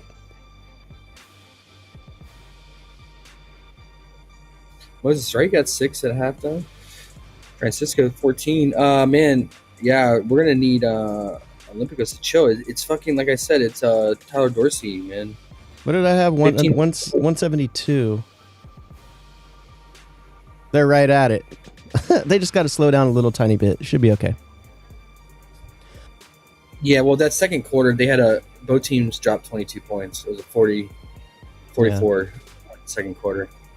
So, Yeah. Ulan. Sasha is looking good, though. Ulan started the game with 4 points, that bastard, and still has 4 because he's a loser. That's fine. Quinn Ellis got 4 at half, so we just need... Hey, guess who's here? What's up? Emerson! His Hello, baby Emerson. Gap shirt is here. Not him. Emerson's baby Gap shirt is here, not Emerson.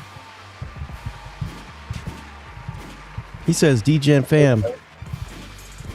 What up, bro? I'm just looking at Mr. Afro, trying to figure out what happened to him last game. Oh, wait, I have to give Emerson his props. He defeated the undefeated in the Population NFL fantasy. He defeated me. That's right. Josh Jacobs ran it, took it over the line for him. I secretly was crying, but I told him congratulations. I was secretly crying to myself, but you can't tell when you're typing. But it's fine. I'm okay now. A day's gone by. Just kidding. Good job, Big Emersons. Yeah. We needed him to lose. Okay. See how it is around here? Next.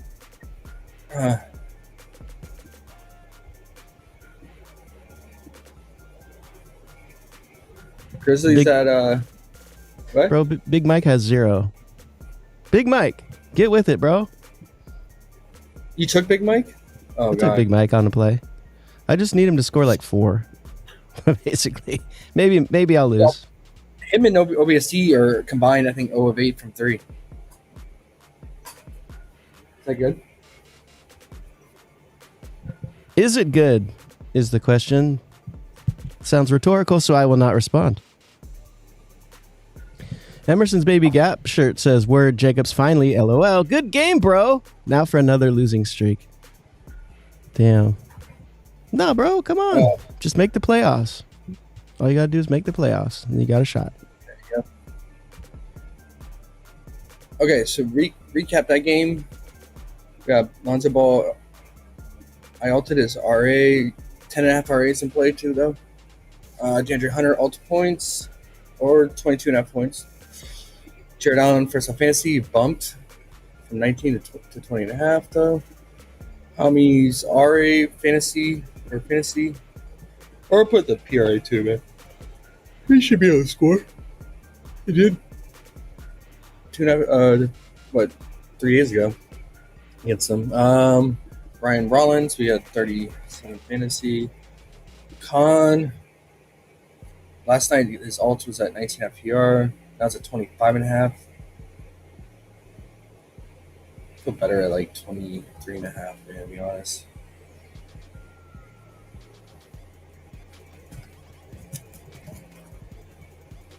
Okay.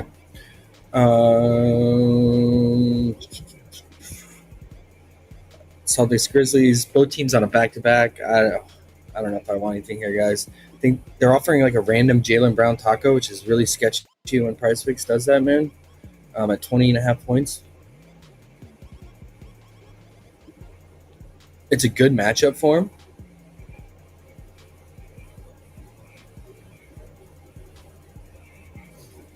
But I don't like playing overs on guys on back-to-backs when I don't have to on a big slate. Then I feel like PrizePicks is trying to force that with that random ass taco on a Wednesday. Derek White came through for us yesterday. I like this PRA in that matchup. Dropped 30. PRA today is at 27.5.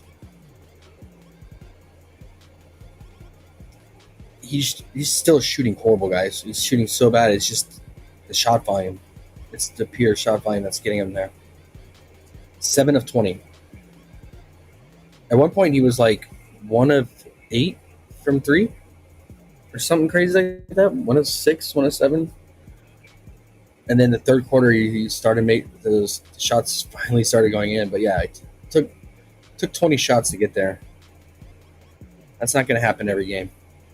You see, that's his highest field goal attempts this season. Besides last time he played the Sixers. So I'm good on all of them, man. With Memphis, you just want guys that are pick and roll. They suck on pick and roll defense and handoffs. Handoffs and pick and roll and overall pick and roll defense. So that's going to be guys like Simons, White, and JB. But yeah, on a back-to-back. Can never trust Simons either.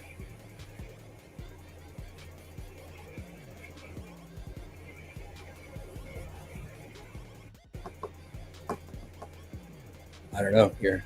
I don't know, guys. Jordan Walsh, he picked up more minutes yesterday randomly, right? Or last 2 games, I guess.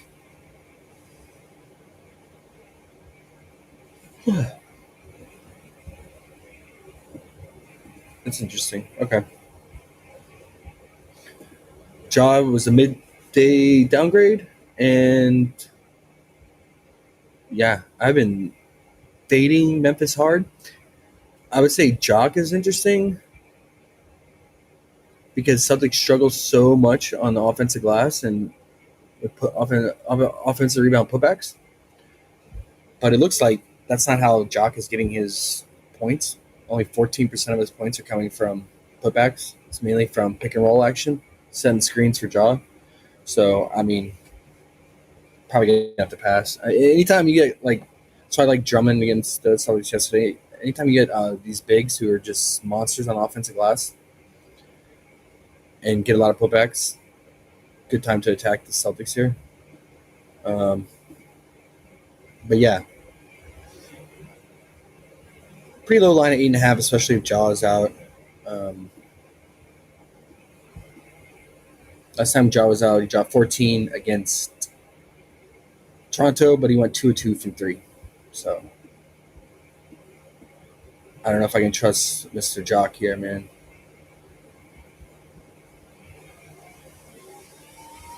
But if you look at the players similar to him by position, 7 out of 10 players hit their line. I don't even count Bona as a real player. Same with Goga as a scorer. So really, everyone: Stewart, Duran, Queen, Misi, Jared Allen, even Wendell Carter, both times against the Celtics got his point line. I'd be a slight lean, man. Like I probably alted. Honestly, I've alted to like 5.5. Feel pretty good about it. Just got in every game but the Heat. But that's when he was back when he was playing only 18 minutes. Take it up to where he's playing like 20 plus now. Actually, like 7.5 would work too. 7.5 would feel okay. So, can you alt Mr. Jock 7.5? You can. There you go.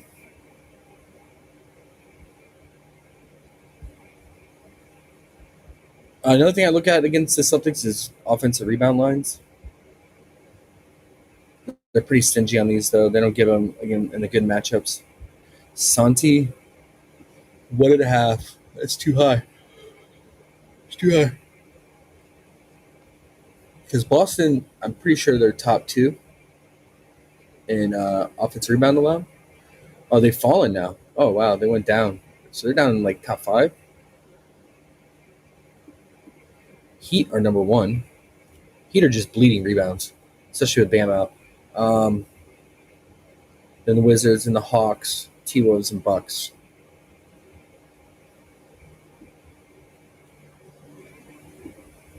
Too bad Brenner is not going to play. His offensive rebound would have been interesting. Washington, where are the Wizards? Number 2. This is interesting, guys. 3.5. Mr. Adams. I got to check on. He's been dealing with injury in and out. Like, if he's going to play his normal rotation, that's all he's out there to do is get offensive rebounds. And Wizards giving up the second most. Either him or Sengun. The problem is the blowout, and they just don't get enough run. We'll get into that. We'll mark this down, though, so we don't forget. Oh, I had it last night. Okay. I'm just going to put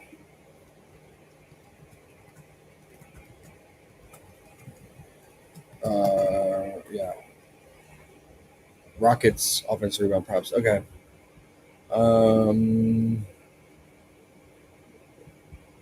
This will be like a Degen prop. Jock. 7.5 point. Over. Okay. Anything else? Santi. It's like all very average matchups.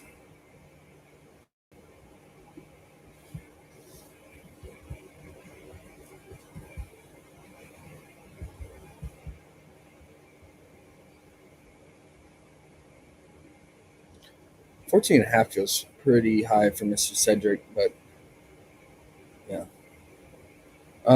Blazers Pelicans. It's a tough matchup for our homie Queen, man. Although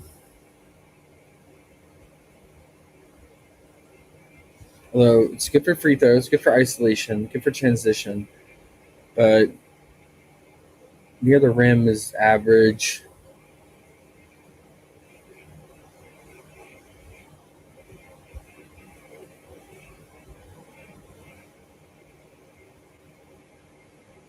Zubac dropped 21.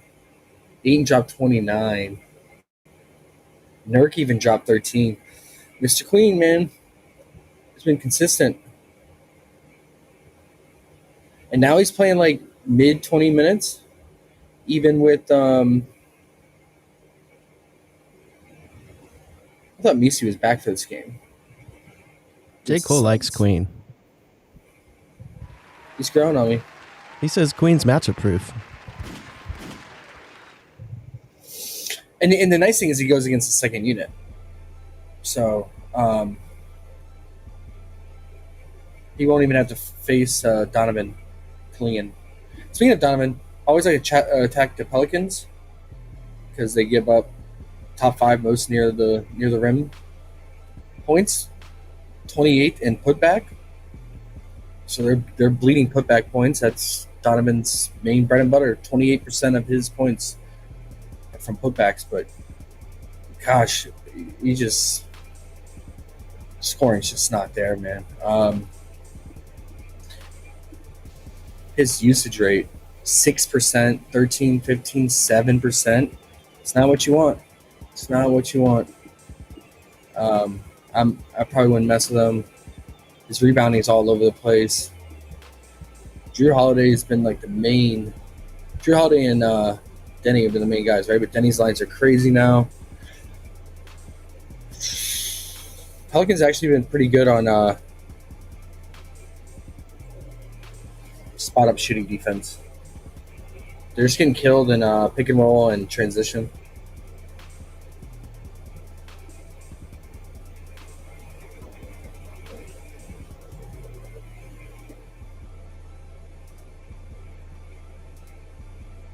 I'm just looking at like the shot charts. Who's his favorite matchup wise?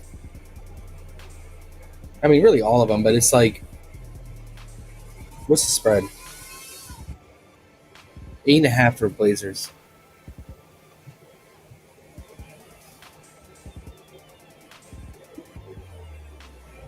Oh, these mother.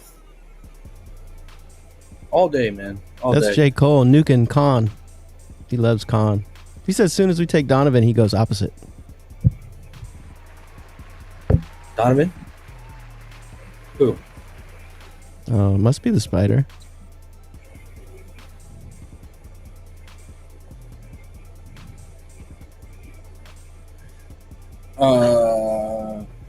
Yeah.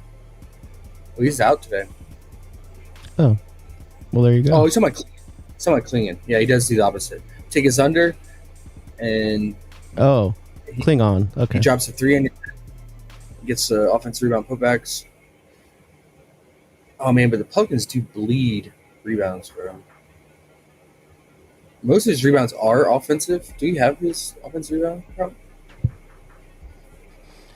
4.5? Fuck me, dude. No way would I ever play a 4.5 offensive rebound. Like the best offensive rebounder in the league by far is Steven Adams, and he's only 3.5. That's stupid. I know Diamond plays more minutes, but still, I don't know, man. It's a bad matchup for Trey in terms of spot up shooting. Like Blazers getting killed in transition though, and that's why I like. That's why I'm kind of leaning Queen here because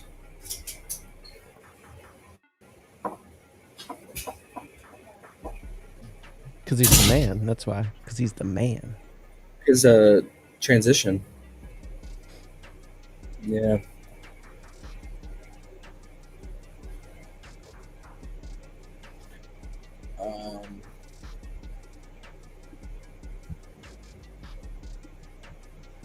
Trey's been crushing his RA though. Pelicans run. Wait, Blazers run the second fastest pace.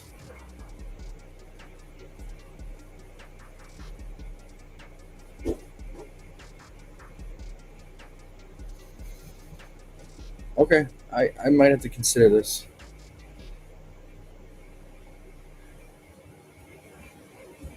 I'll write this down.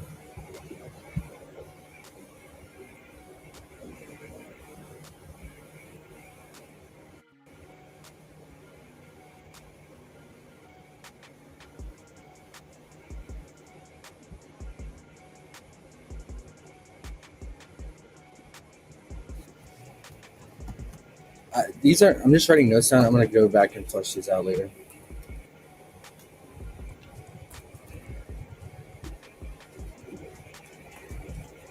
Doesn't mean I'm necessarily gonna lock them in.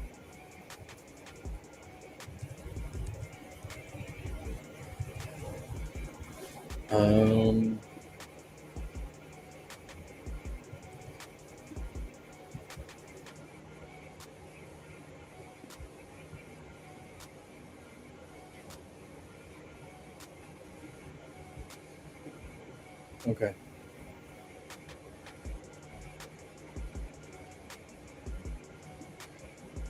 Wizards and Rockets. Here we go.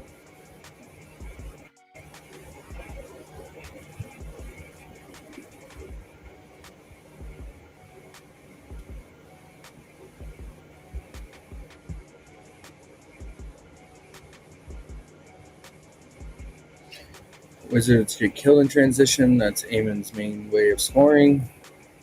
As we know.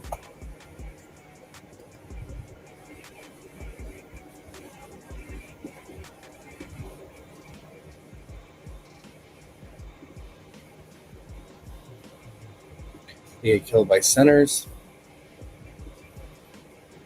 Look to Sengun. Easton scores in transition too, but it's just his minutes are volatile.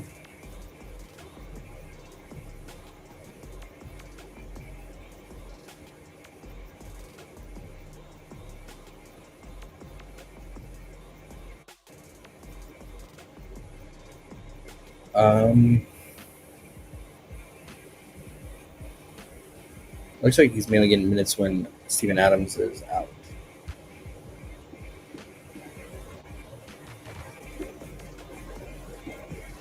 Steven Adams looks good to go, man.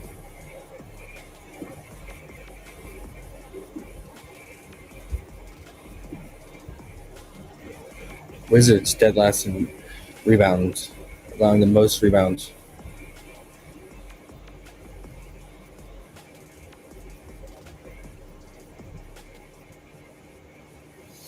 Yeah, you gotta like this offensive rebound.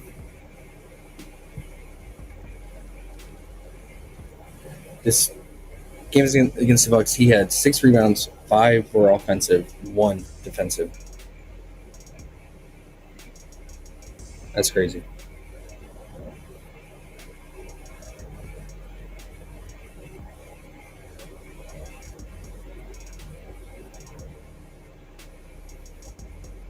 Eight against the Raptors, 5 against Nets, 6 against the Pistons, 5 against Thunder.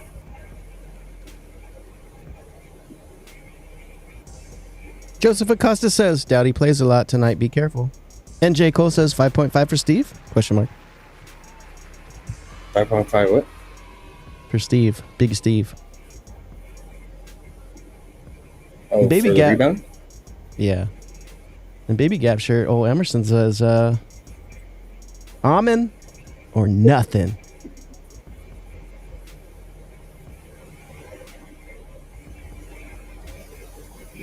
And Tyler Dorsey has 21 points.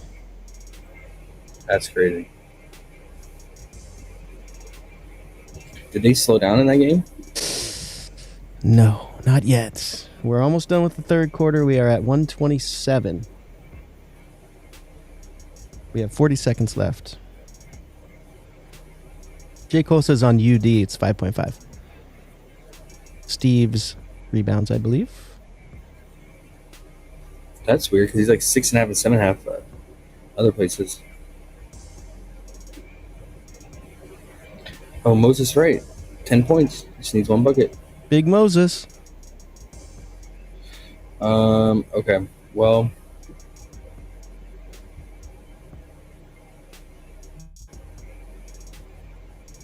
What about OBST? Baller. Still with 0 0. of 3. He's the worst to bet on. We take his under and the dude makes 5 threes on our head. Sounds like Klingon. At least Big Mike has 2 points. Better than 0. And they both got taken out. Big Randy says LFG. Carlos Gonzalez says Alex Starr. Under points and rebounds.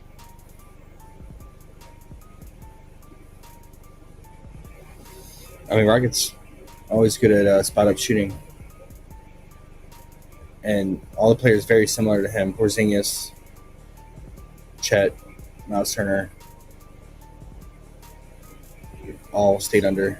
Wemby, they triple teamed him. They had a game plan for him. See, they have a Wemby discount on a good old PrizePicks. 18.5 points for Big Wemby. Do what? They have a lightning discount for Wemby. 18.5 points. I will have $5 to bet on that. Thanks so much, PrizePicks. Joseph Acosta says definitely under. How in the hell did he have? I know the game went to overtime, but he only played 37 minutes. 27 rebound chances, 15 rebounds. That's fucking crazy. Sounds like Rodman. Yeah, man.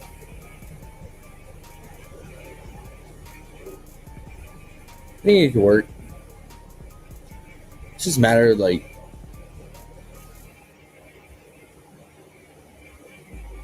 if he's hitting his 3-ball or not.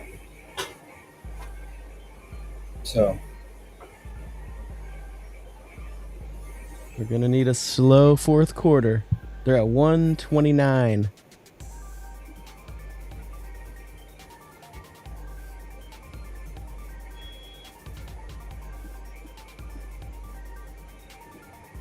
I still have faith they'll start missing.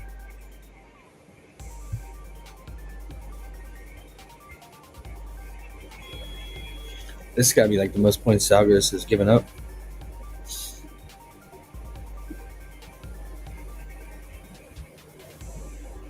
$172.5. Big Watson Glenn. I think all three of our asphalt guys are gonna hit. Yeah. Glenn just needs one more bucket.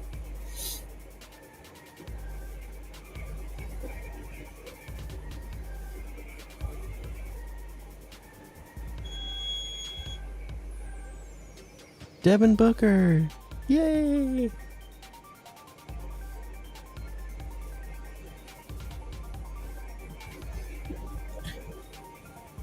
Sorry, guys. A little distracted on the Euro. Sorry, yeah, man. Tries to get on that, take the under. It's just the usage rate. Need McCollum to keep black holing. Joseph Acosta said, "Do you guys go live every day? I just subbed to the channel." Thank you there, Thanks. Joseph. We try to as much as we can, man. The schedule's been kind of weird, hard lately, but I'd like to get back in daily, shorter streams. Today was a long stream because we did Euro to like an hour before lock. Yeah, we're gonna try our best, man. Okay. I got really nothing else. I mean, yeah, Thompson, great matchup. Sengun, great matchup. Eason, great matchup. Even limited run. We love to score in transition. How's Eason been? I mean, He hit threes for me a few times. yeah, he can. Last I couple mean, weeks. he has to be left wide open, but a lot of times, like last game, he went 0 of 5. Yeah. Another hustle guy. Not Go gonna become a star though, huh? Just a role player. Yeah. Yeah. Pretty much. He'll probably be like a long-term Bruce Brown, Royce O'Neal, like those kind of guys, you know? Those like key role player glue guys that can help hit teams, threes but if you need him to. yeah, Actually, Bruce Brown hustle can't. guys do all the dirty work. Right. Sengun, I'm just about to sell his signed rookie card. I have of his. I'm trying to get it off my hands. So I'm not a fan of Sengun. I used to be. Yeah, you I did. just don't like it. You used to like these Rockets players. Now you hate them. I just don't like him. Man. You hate Jabari. I remember from the rookie year. I don't know if you like him again now. You hate. You loved Eason so much that we have to say you hate him now because your love was so strong. And obviously, you don't like Durant. You can't. Who can't? Who does? I like KD. What? Yeah. That's because he won for the Warriors with you one time. Yeah. Came and helped First you half out. game log, 10 points versus Wizards. They finally stopped scoring in the game we needed. They didn't score for a minute and a half. That was nice. Oh yeah. But then they scored 2 in a row after I said that. Damn it. We're at 133. 7.5 minutes left. If you got the 172, still looking okay. Oh, Con. what the? Everyone's bidding on the nipples. Bro, it's funny how popular he is now. Yeah, bro, he's been overachieving times 2, times 3, and then keeps going. But I was calling him out in summer league. I was like, watch out for Con, man. I could just tell. I watched him. He's a hustler. He's probably on Duke trying to tell everyone, I'm the one. Give me the ball more. They were like, no. Your name doesn't sound as cool. So stay there. I mean, you gotta think this game's gonna blow out.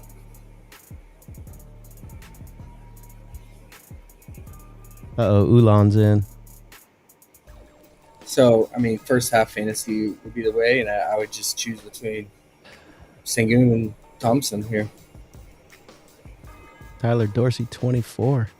Woo. Let me see.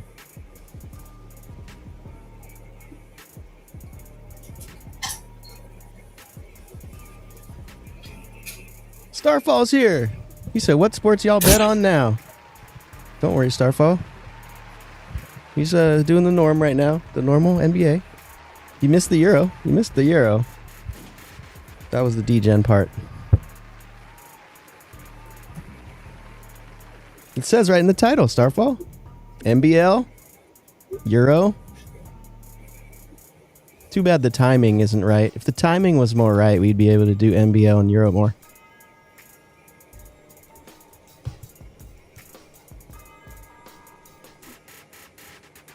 What's up, Starfall? I was just looking at first half here. Rotation for the Rockets. 23 is so high for Sengun. Oh, we have an under total on the Euro game right now. We're sweating.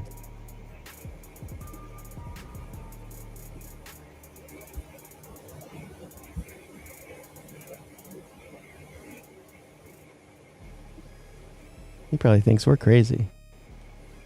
I'll be betting on Tiddlywinks.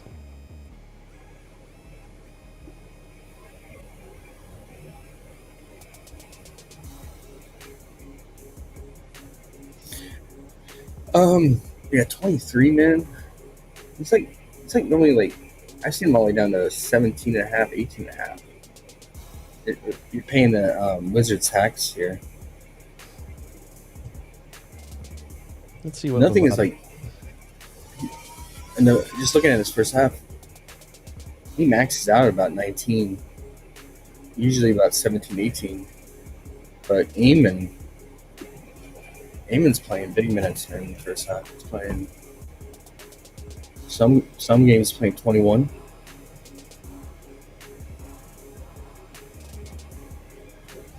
Let me make sure it's because like no one was out that game. Memphis and Dallas. Just Steven Adams. I guess Jabari was out of the Memphis game.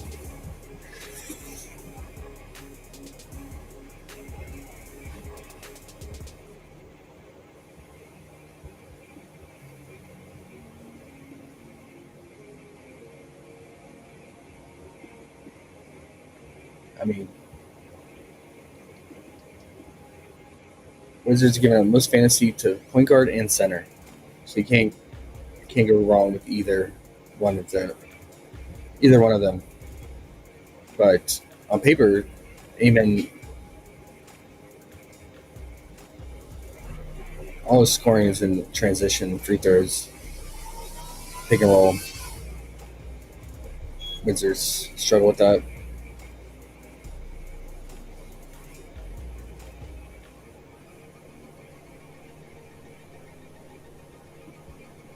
Yeah, probably split it up, man. What's the spread? 11 and a half? 17 and a half? Holy shit, dude. Yeah, I would only mess with the first half props, or if you don't have first half props, then and you're in the books like first quarter alt lines.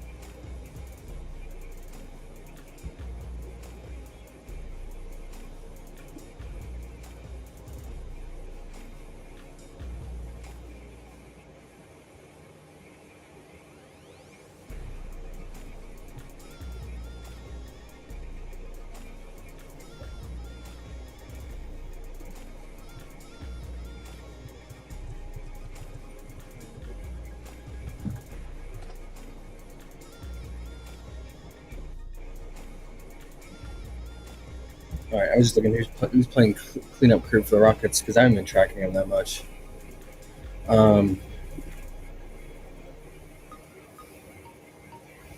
Let's see their other first half props besides the fantasy.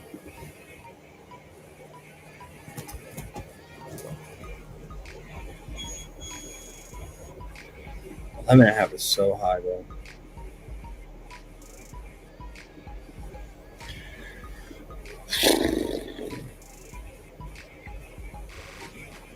And it's like a question like, don't want to force plays just because of matchup sometimes, but I'm so juiced.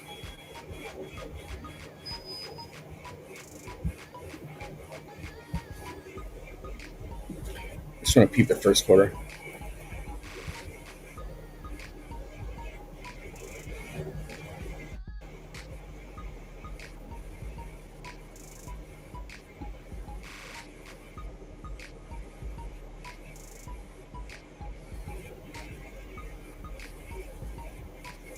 So in the first quarter, it looks like Amon and Sengun get about 3 minutes of court time without KD and without Jabari. So those 3 minutes could be crucial if you want to consider a first quarter prop.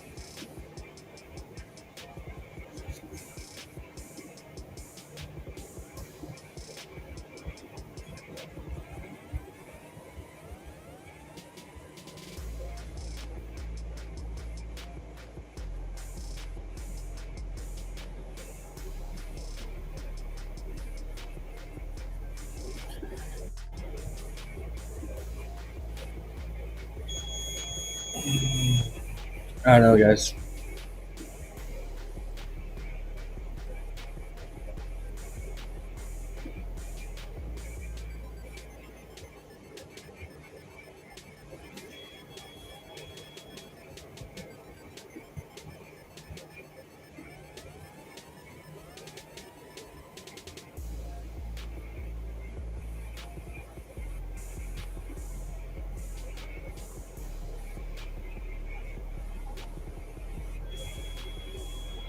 There's just some of these games like Amon's usage rate so low in the first quarter, like 18%. Last 2 games.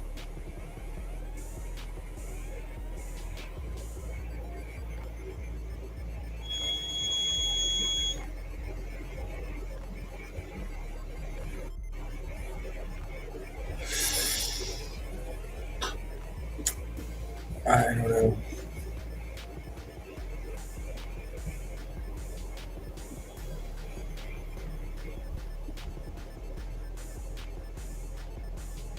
I'm just gonna put Rockets first half. Go back inside, maybe. I don't know.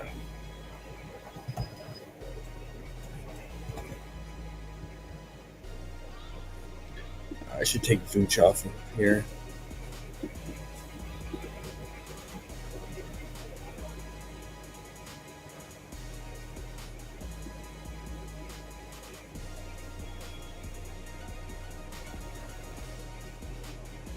Moves the strike clear.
Okay.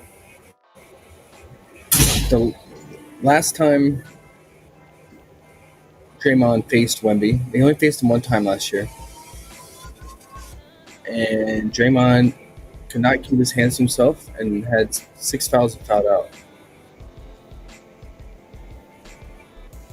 So you want a little fun prop, like something to sweat outside the books, man. The book, other like standard traditional books don't have is like the 3.5 personal fouls for Draymond. Only concern is like he is probable to play, but he is on a back-to-back, and if the game gets out of hand again, like it did last night, he get pulled early and not stay out there long enough to foul. But opponent personal fouls drawn. We looked at this earlier. Spurs are up there, man. Spurs are up there. We know when we draws fouls, Draymond's going to be on him. This game here, November 23rd, 6 fouls, 27 minutes. And in these games, Wemby didn't play in. I looked. He had 2 fouls in 21 minutes, 4 fouls in 33 minutes. Yeah.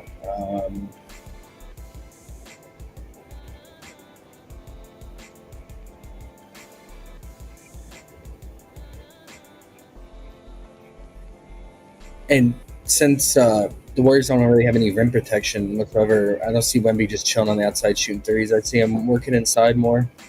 So definitely can draw fouls on Draymond. You can see Kuminga on help defense drawing fouls, but his minutes, I just worry about him. He's questionable, he might not even play. So yeah, just a little play. Might take a stab and one slip with, man, on price if you're on PrizePicks. 3.5 personal fouls with Draymond. He pretty much his whole career is averaged over like 3.5 or 3.3, pretty sure. So I'll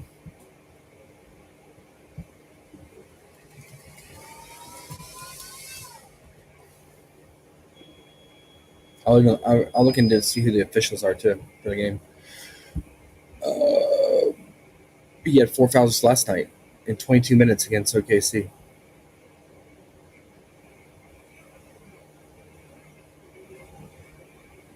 Fouled out against Memphis.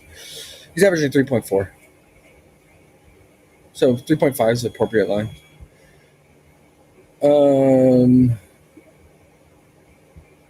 Let's see who the officials are.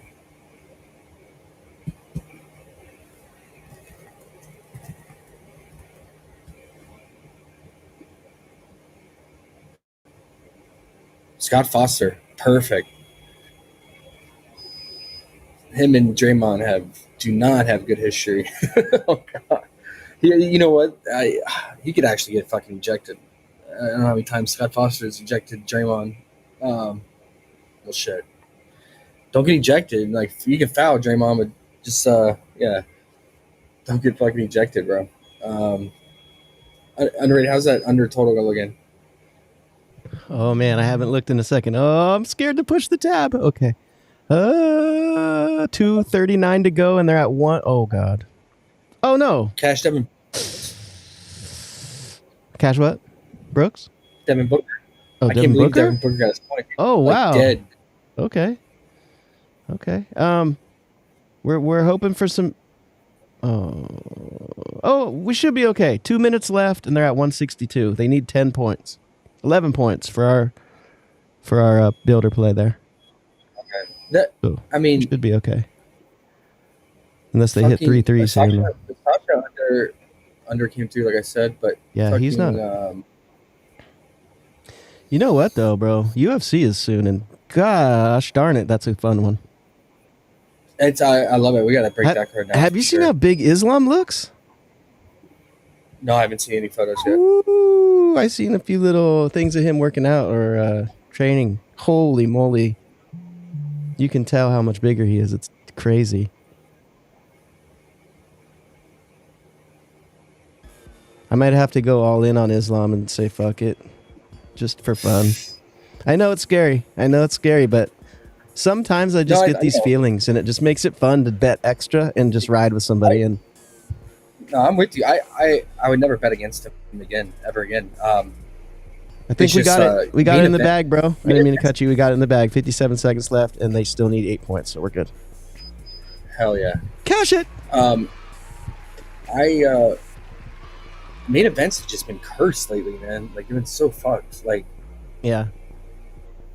I just got to get that out of my head. Because, like, yeah, I mean, I would take Islam all day, every day. But To be honest, bro, the pre-fight betting has just been difficult lately. The live betting's been decent, but the pre-fight's been tough. But I want Islam. It's changing this Saturday. Islam's coming through. I don't mind minus 240 or whatever it is. I put 3 units on that. Take back 1.5. I'm happy. there you go. Draymond Green, Scott Foster.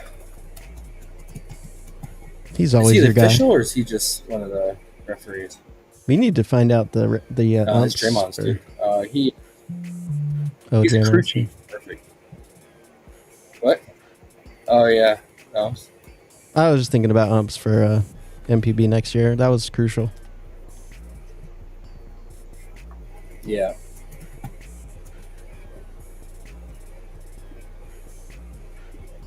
All right, cash this play.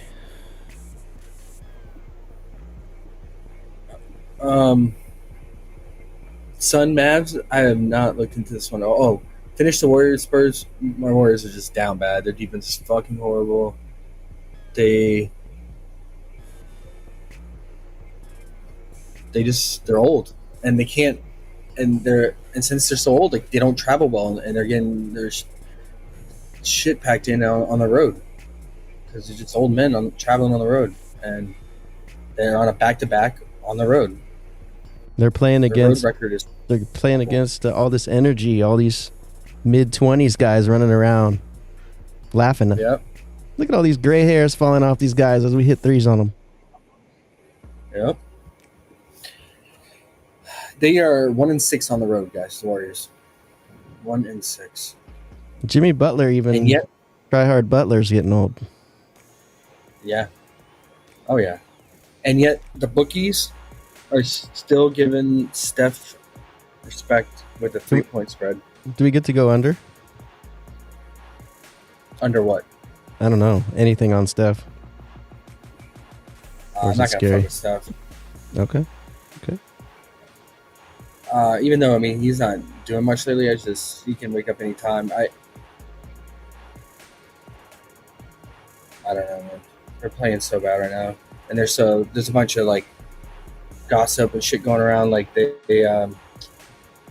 apparently Pods is saying that he wants to be better than Steph, and that Oh my- Bro, we lost. Somehow they just scored 7 points in 1 minute.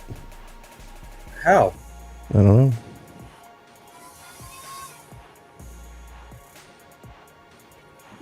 No, they finished with one. What's the total? What's the final? They went over by 1. 0.5. Wow. Dude scored. This Ignis dude scored with 2 seconds left on a 3-pointer. For what Disgusting. reason? Down 18, they just continue to shoot.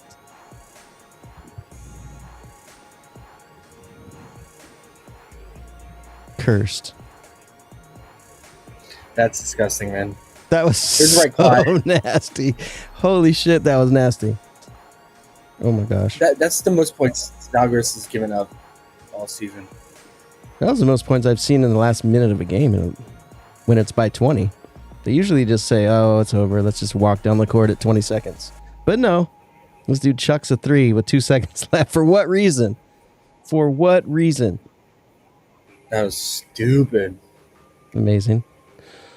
Amazing. It's okay. OBST has 0 still. It's 0 of 8. That's, Wow. Dude's up forever under. J. Cole's throwing in his mouth right now. Oh, he hit a 3. OBST hit a 3. Amazing. I like how you call him OBST.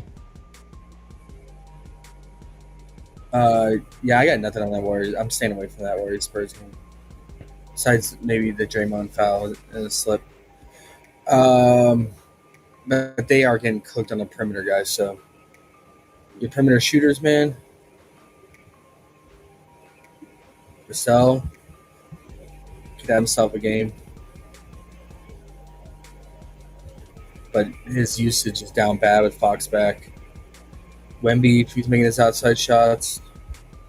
I mean, I'd play that 18.5 discount on PrizePicks for sure. You can't stop him. Guys like him. Big Mike ends with 2. What a bum. All right, I'm making new rules in Euro. I'm only betting on certain guys.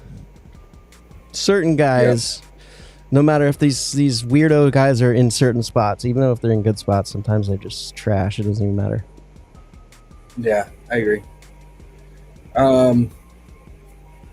Yeah, Pod's got starting some drama up in the Warriors organization, man. I bet they ship his ass off soon. I hope they do. He's bumped. Suns, Mavs. I didn't look into this at all. AD's questionable. Also, rumors, or is he already rolled out? Rumors flying around about him. Potentially being on the trade block now that Nico was fired.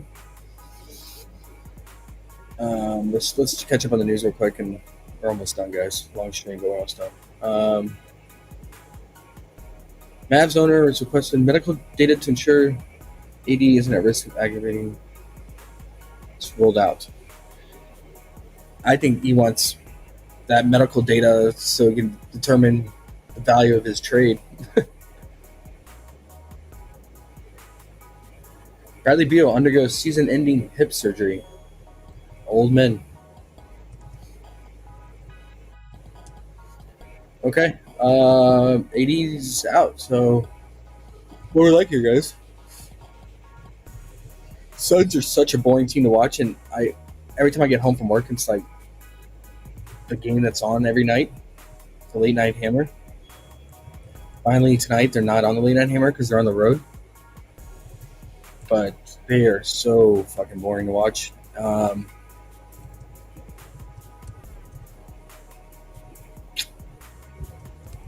And they don't really have a place to attack either. They're kind of just like very mid everywhere.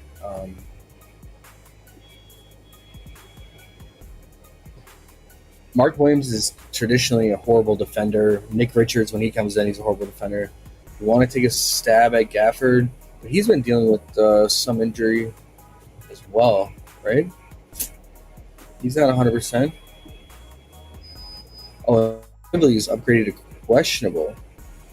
He's been ruled out the night before every slate, so he could return. That would destroy Gafford's value. Yeah, Gafford's been dealing with the ankle issue. Okay, so I'm off the whole Mavs front court. Mark Williams took 2 shots against the Pelicans. 2 in 20 minutes. Because this fucking asshole right here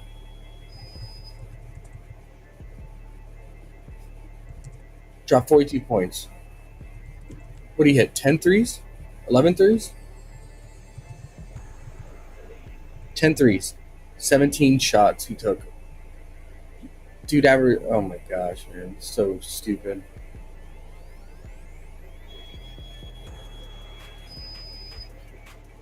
Mavs have the number 1 spot up defense. Can we go under this asshole? If you want to. J. Cole says he wants VC back. J. Cole wants to talk. Okay. We can work on that. Look at his 3-point shooting by him, bro. I hate him. 5 of 9, 4 of 9, 4 of 9, 4 of 7, 10 of 15. He cannot sustain this. This is... Bro, what is he shooting right now from 3 this start of the season? J. Cole, I will not say that comment, J. Cole. This is...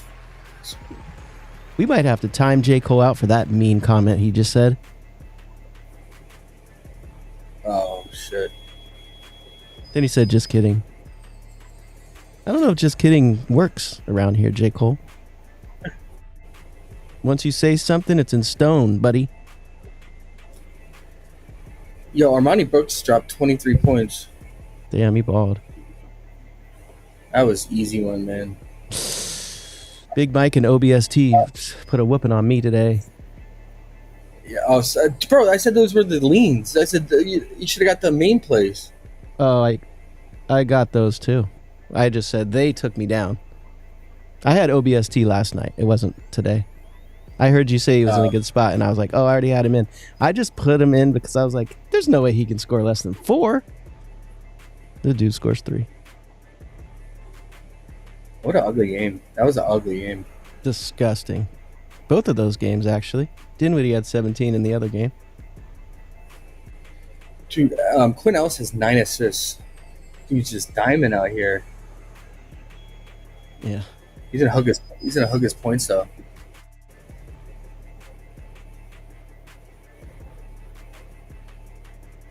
How the fuck does Devin Booker have 0 rebound? That is a And good question. Palmero has. That's why, guys, I don't fuck with rebounds, man. It's too random. I'll tag him with something, but okay, sorry, distracted. If you guys got some of this game, let me know. I want to go into this stat slow just based on the data. It's terrible form. 50% of his points, obviously, from spot up 3-point shooting.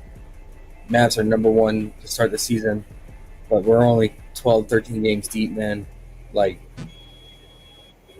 I mean, he's shooting ridiculous, almost 45% from 3, and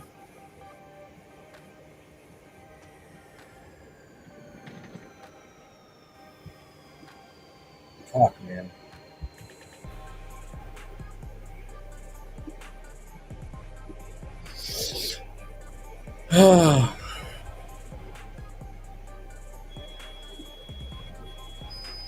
I want nothing to do with the Suns, guys.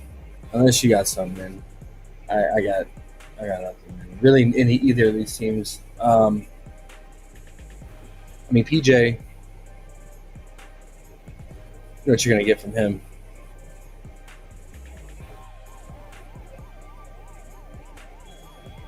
Fucking disgusting, man. All right. Jesus, we have 3 games left. Lakers, Thunder. Thunder on a back-to-back, so I'm not touching any overs here.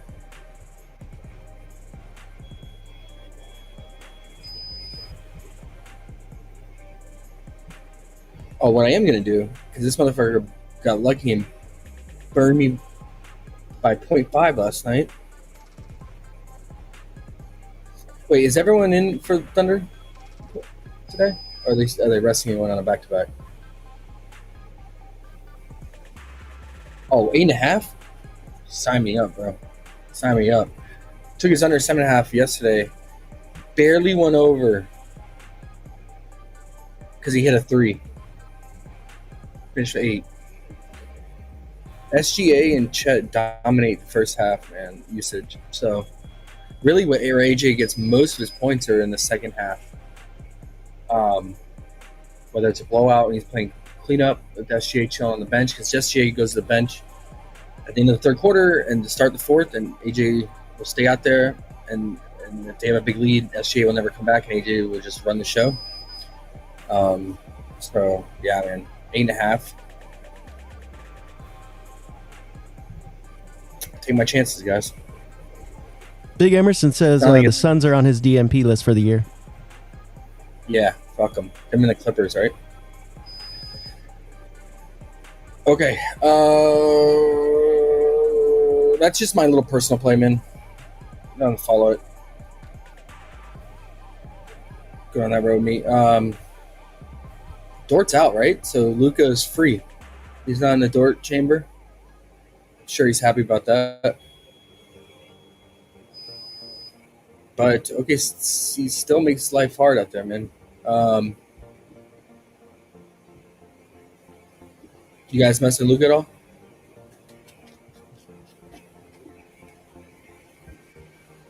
Luka's fucking scary. He needs like 5,000 points and rebounds and assists to go over. It's like fuck. I man. know. He can't stop the entire game. his first half usage is insane though. Fuck, it's crazy. Let's look at his first quarter usage. J. Cole Hold on, says let's he just can't compare it lie. to- Guilty pleasure. He's been betting on Grayson Allen.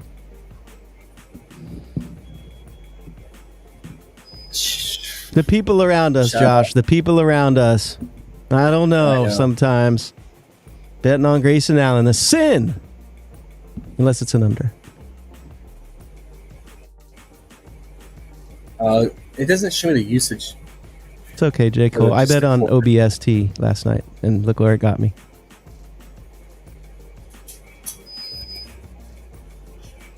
The ultimate black hole, J. Cole.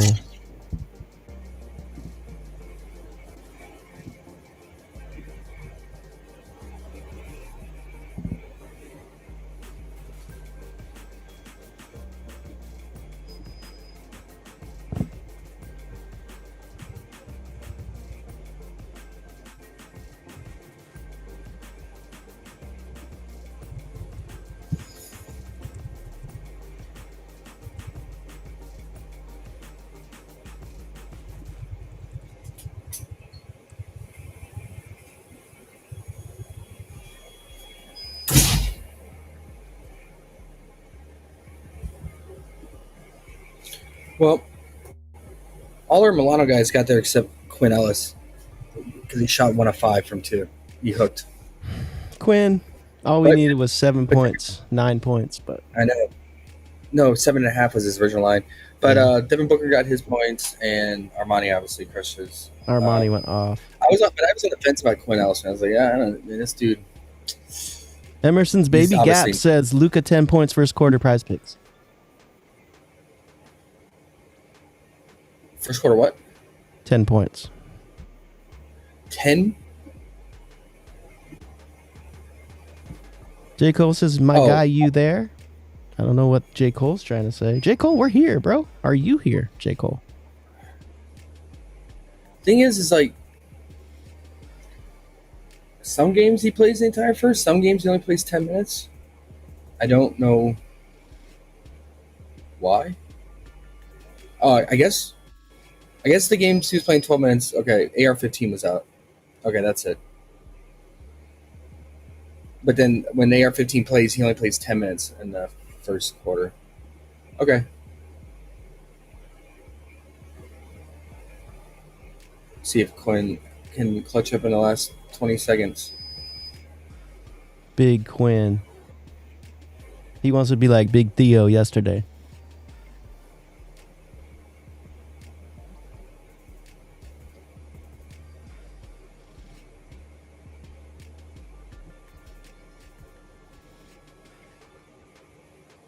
J. Cole says 12 games? I know. Balmero got the icing free throws. Oh well. Okay.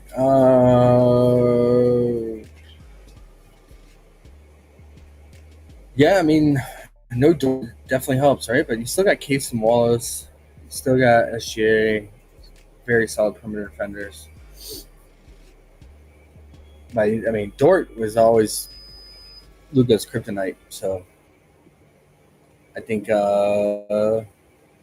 yeah, Luka first half in play. He's been crushing the first half and then losing steam sometimes in the third quarter because he goes so hard in the first half. Anything else on these? I mean, it is nice that the Lakers are catching him on a back-to-back. The Lake Show. Lakers didn't play yesterday, right? No. They need to get Bronny James back in there is what's going on. They'd be balling if they had him in. I know. They'd probably be favored. Put him instead of fucking AR-15.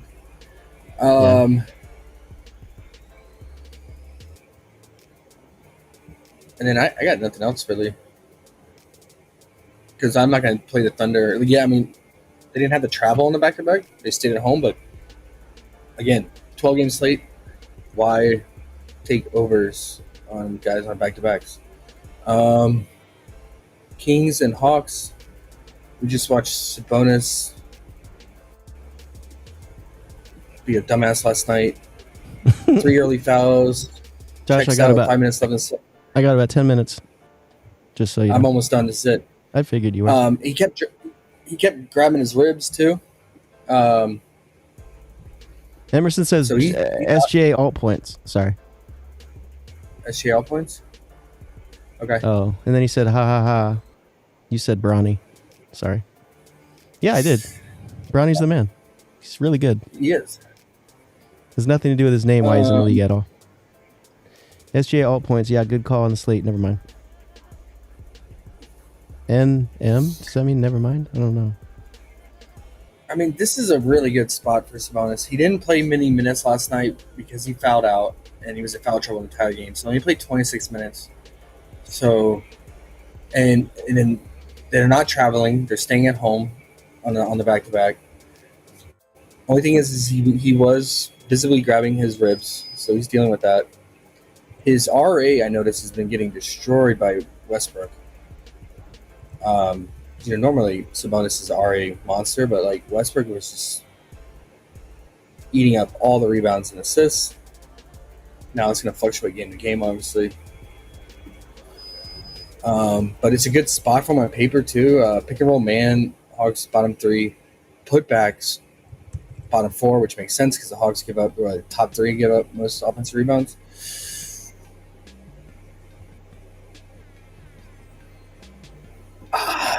He burned us last night on the first half. He burned us. He needed 1 fantasy point, and he had 4 and some change, like 4:30 minutes left. Entire 4.5 minutes left to get us 1 fantasy point, and then he picks up that third foul and checks out for the rest of the second quarter. But can we go back to it? It's 25. But what I'm debating is like, because of Westbrook eating up so much RA, can you just play the points, man?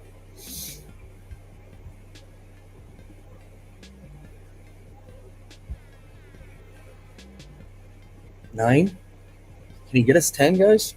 I hate playing Sabonis for his fucking points. I tell you that much. I always just take his second half unders and points, but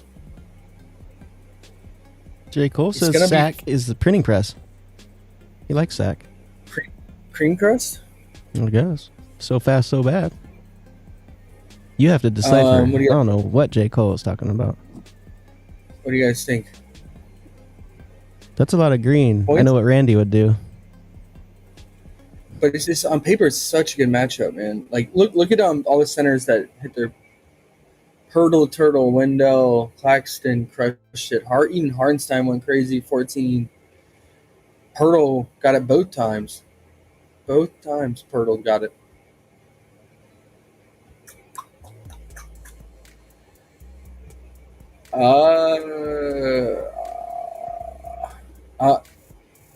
I'll give him one last chance in honor of Big Two, wherever he is. Wherever Big Two is. I might just run that like in a late night slip only, but by then it might be bumped because everyone's going to see the green bars. Maybe it only works. Maybe it only works if Big Two is here. Yeah. I mean, are they giving up that much fantasy? I know we got to go. They're not really giving up. They're not really giving up fantasy to the center position. Okay. Not really giving up points either. Okay. Take a shot if you want, man. DeRozan's been just watching life go by out there. Westbrook only tries hard when he plays all the former teams, his ghost of his past. Monk just had a baby, and he let his baby down. Scored 10 points in the first half, and then 2 in the second half. Schroeder, dead. What happened? Losing out on minutes. I don't know. He barely played in the second half. 3 field goal attempts, 0-3. 0 rebounds, 3 assists. That's short air for you. And then look out for Mr. Precious. I studied his rotations. He's gonna play about 8 minutes in the first half, And then if the game stays close, if the game is close, he will play, and no one's in foul trouble, like Keon or Simonis. He'll play 8 minutes in the second half, the start of the third quarter, and then he'll never come back. But he will come back in the fourth quarter if it's a blowout. So if the game's close, I will take his second half 3.5 points under, or his second half 6.5 PRA under. I'd like to catch him on the first half under, because this dude he has a 5.2% usage rate, which is freaking ridiculous since joining the Kings. They're really gonna make me type this out. I don't even know how to spell Achu. I'll figure it out. There we go. Just a Last night in the first half, he had 2 points, 1 rebound, and then the second half is where it's. Last night he got lucky because Sabonis got in foul trouble, so he picked up some minutes and he got put back. But 5 minutes, 3 PRA, 8 minutes, 1 rebound, 0 points. He took 2 shots. He made both of them in the second half last night, and he played 10 minutes, played a little extra run because Sabonis foul trouble. Look out for it, man.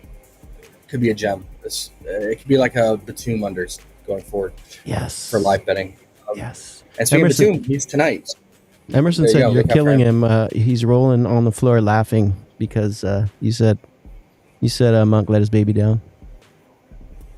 The what? Because you said Monk let his baby down. He's dying laughing. Yeah, he did. He did let him down. Probably tired. Baby keeping him up. Maybe not. Maybe not. But you, probably had a I know you're bunch of- gonna run. Oh, okay. I was going You to have say to he run? probably had a bunch of kids and he's not worried about this last one. Probably not. Nah. Where are you, precious? Malik the third. For the late night hammer, Nuggets on a back-to-back. Staying away from that. Close this out. But I do have interest in the front court of the Clippers here, man. I know Zubac doesn't have the best history versus Jokic, especially in the playoffs. But like Jokic, especially being on a back-to-back, I feel like he's not going to play. He's going to play even less defense and try. Last night he didn't even try. He was just letting Eubanks do these little baby hooks on him, man.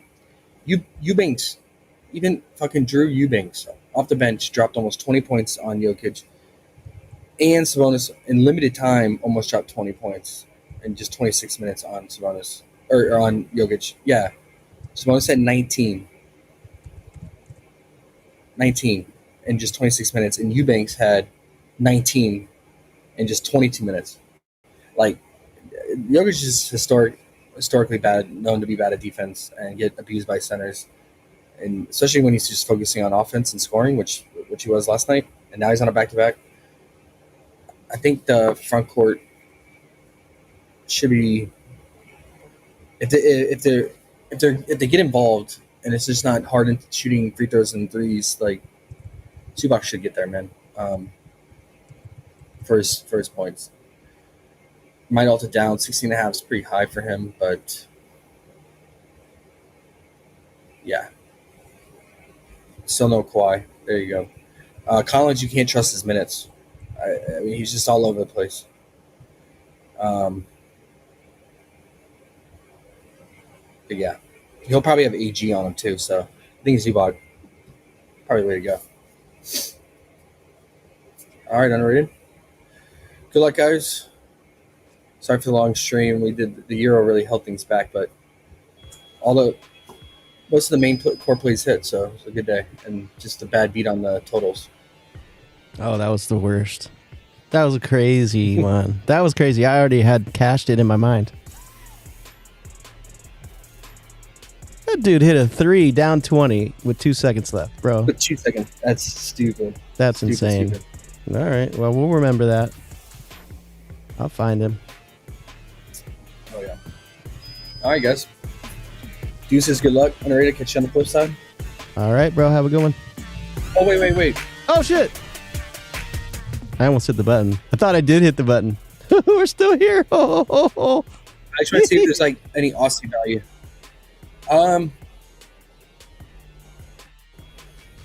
Starfall was watching us like, I y'all think, crazy. J. Cole.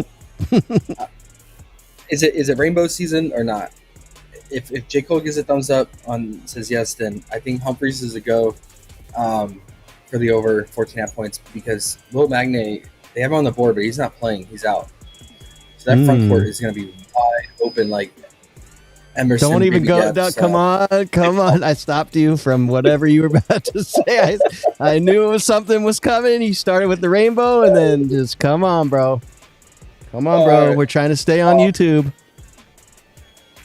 We already got 2 strikes now. We have 2 strikes. They said that our first strike will be off in December. We have another month of being good. So why do we keep getting strikes? What are we doing wrong? well, Literally before just it was, I think it was me saying that follow me, you'll win for sure, and they didn't like that at the beginning of the intro. So we haven't got a strike since I took out the beginning of the intro. So I think that's what it was. Not 100%, but we'll see. Hopefully, because one more strike and we're just gone. One more strike and we can't stream for like a year or some shit. So keep your wide open jokes to yourself, buddy. I apologize. Okay, well, good. Glad now you know. Let me just confirm something, guys. Let me just confirm this rainbow. Let me It's a confirm that Will double Magne's out. rainbow. It's a triple rainbow. Bro. Triple rainbow time. Will Magne will miss tomorrow's game against Adelaide with bone bruising in his right knee. There you go. Bro, it's Yeah. rainbow season. Faux show. I mean, Rainbow dropped 24 on Magne's head. Magne is one of the best interior defenders. So Come on, rainbow time, baby. 2 units rainbow.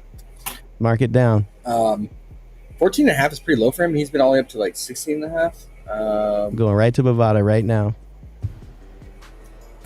And then let's just check what the odds are. Let's see if this could bump. I doubt. With Bryce Cotton on the team.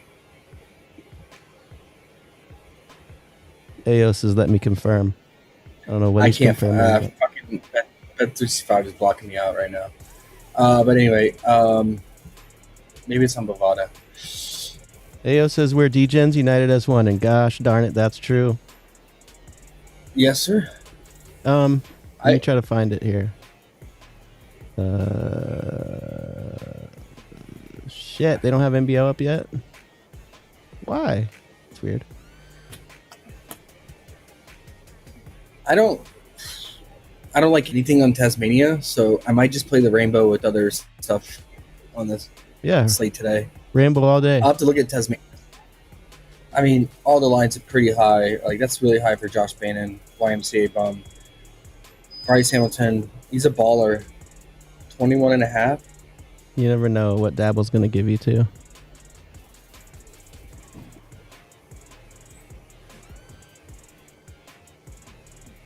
That's true.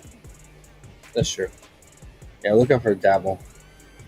Because we might get some of these bums on Tasmania. Like, Emerson says he lives where the original Double Rainbow guy's video went viral, and he knows his son. Oh, fuck yeah, bro. We got to get him on the oh, stream. that's dope. That's dope. Oh my god. I'm crying. That dude was awesome. Let's look for Nick Marshall, PRA on Dabble. I think it's pretty interesting with what Magne out. Car salesman. Oh yeah, that mustache. Woo wee. All right, guys. Now we officially got it done. All right. Hold on. A lot of basketball. There's women's college basketball. Hold on. I got to look real quick. Oh, God. Just kidding. Just kidding. Oh, Just look at kidding. Scotland. They're ruining it. Ruining it. Why? What do you mean? Look, they're making a lot of the lines just goblins where you can only play the over at shit value. These aren't alts. This is just their normal line. Oh, gotcha. See what they're doing? Like, Yeah. you can't play the under. Oh, yeah. They know. Yeah. And it's not like you're getting a alt goblin discount. It's like this is their normal line. Gotcha. I hate them. I wonder if Underdog's doing that too. I'm sure they're putting a That's some multiplier bullshit. on it. Oh, I hate when they do that so much. It's like ruins the fun. You're not even giving me an option. I just have to go over. Thanks. Oh, they're just giving you the only players that you can bet on, huh? Yeah, it looks like Underdog's just like not even. Wow. You can't play unders. Sorry. Oh, thanks. Makes it fun. I guess they got a few, but that's shit. It really is. I'm surprised all books haven't done that for tackles yet.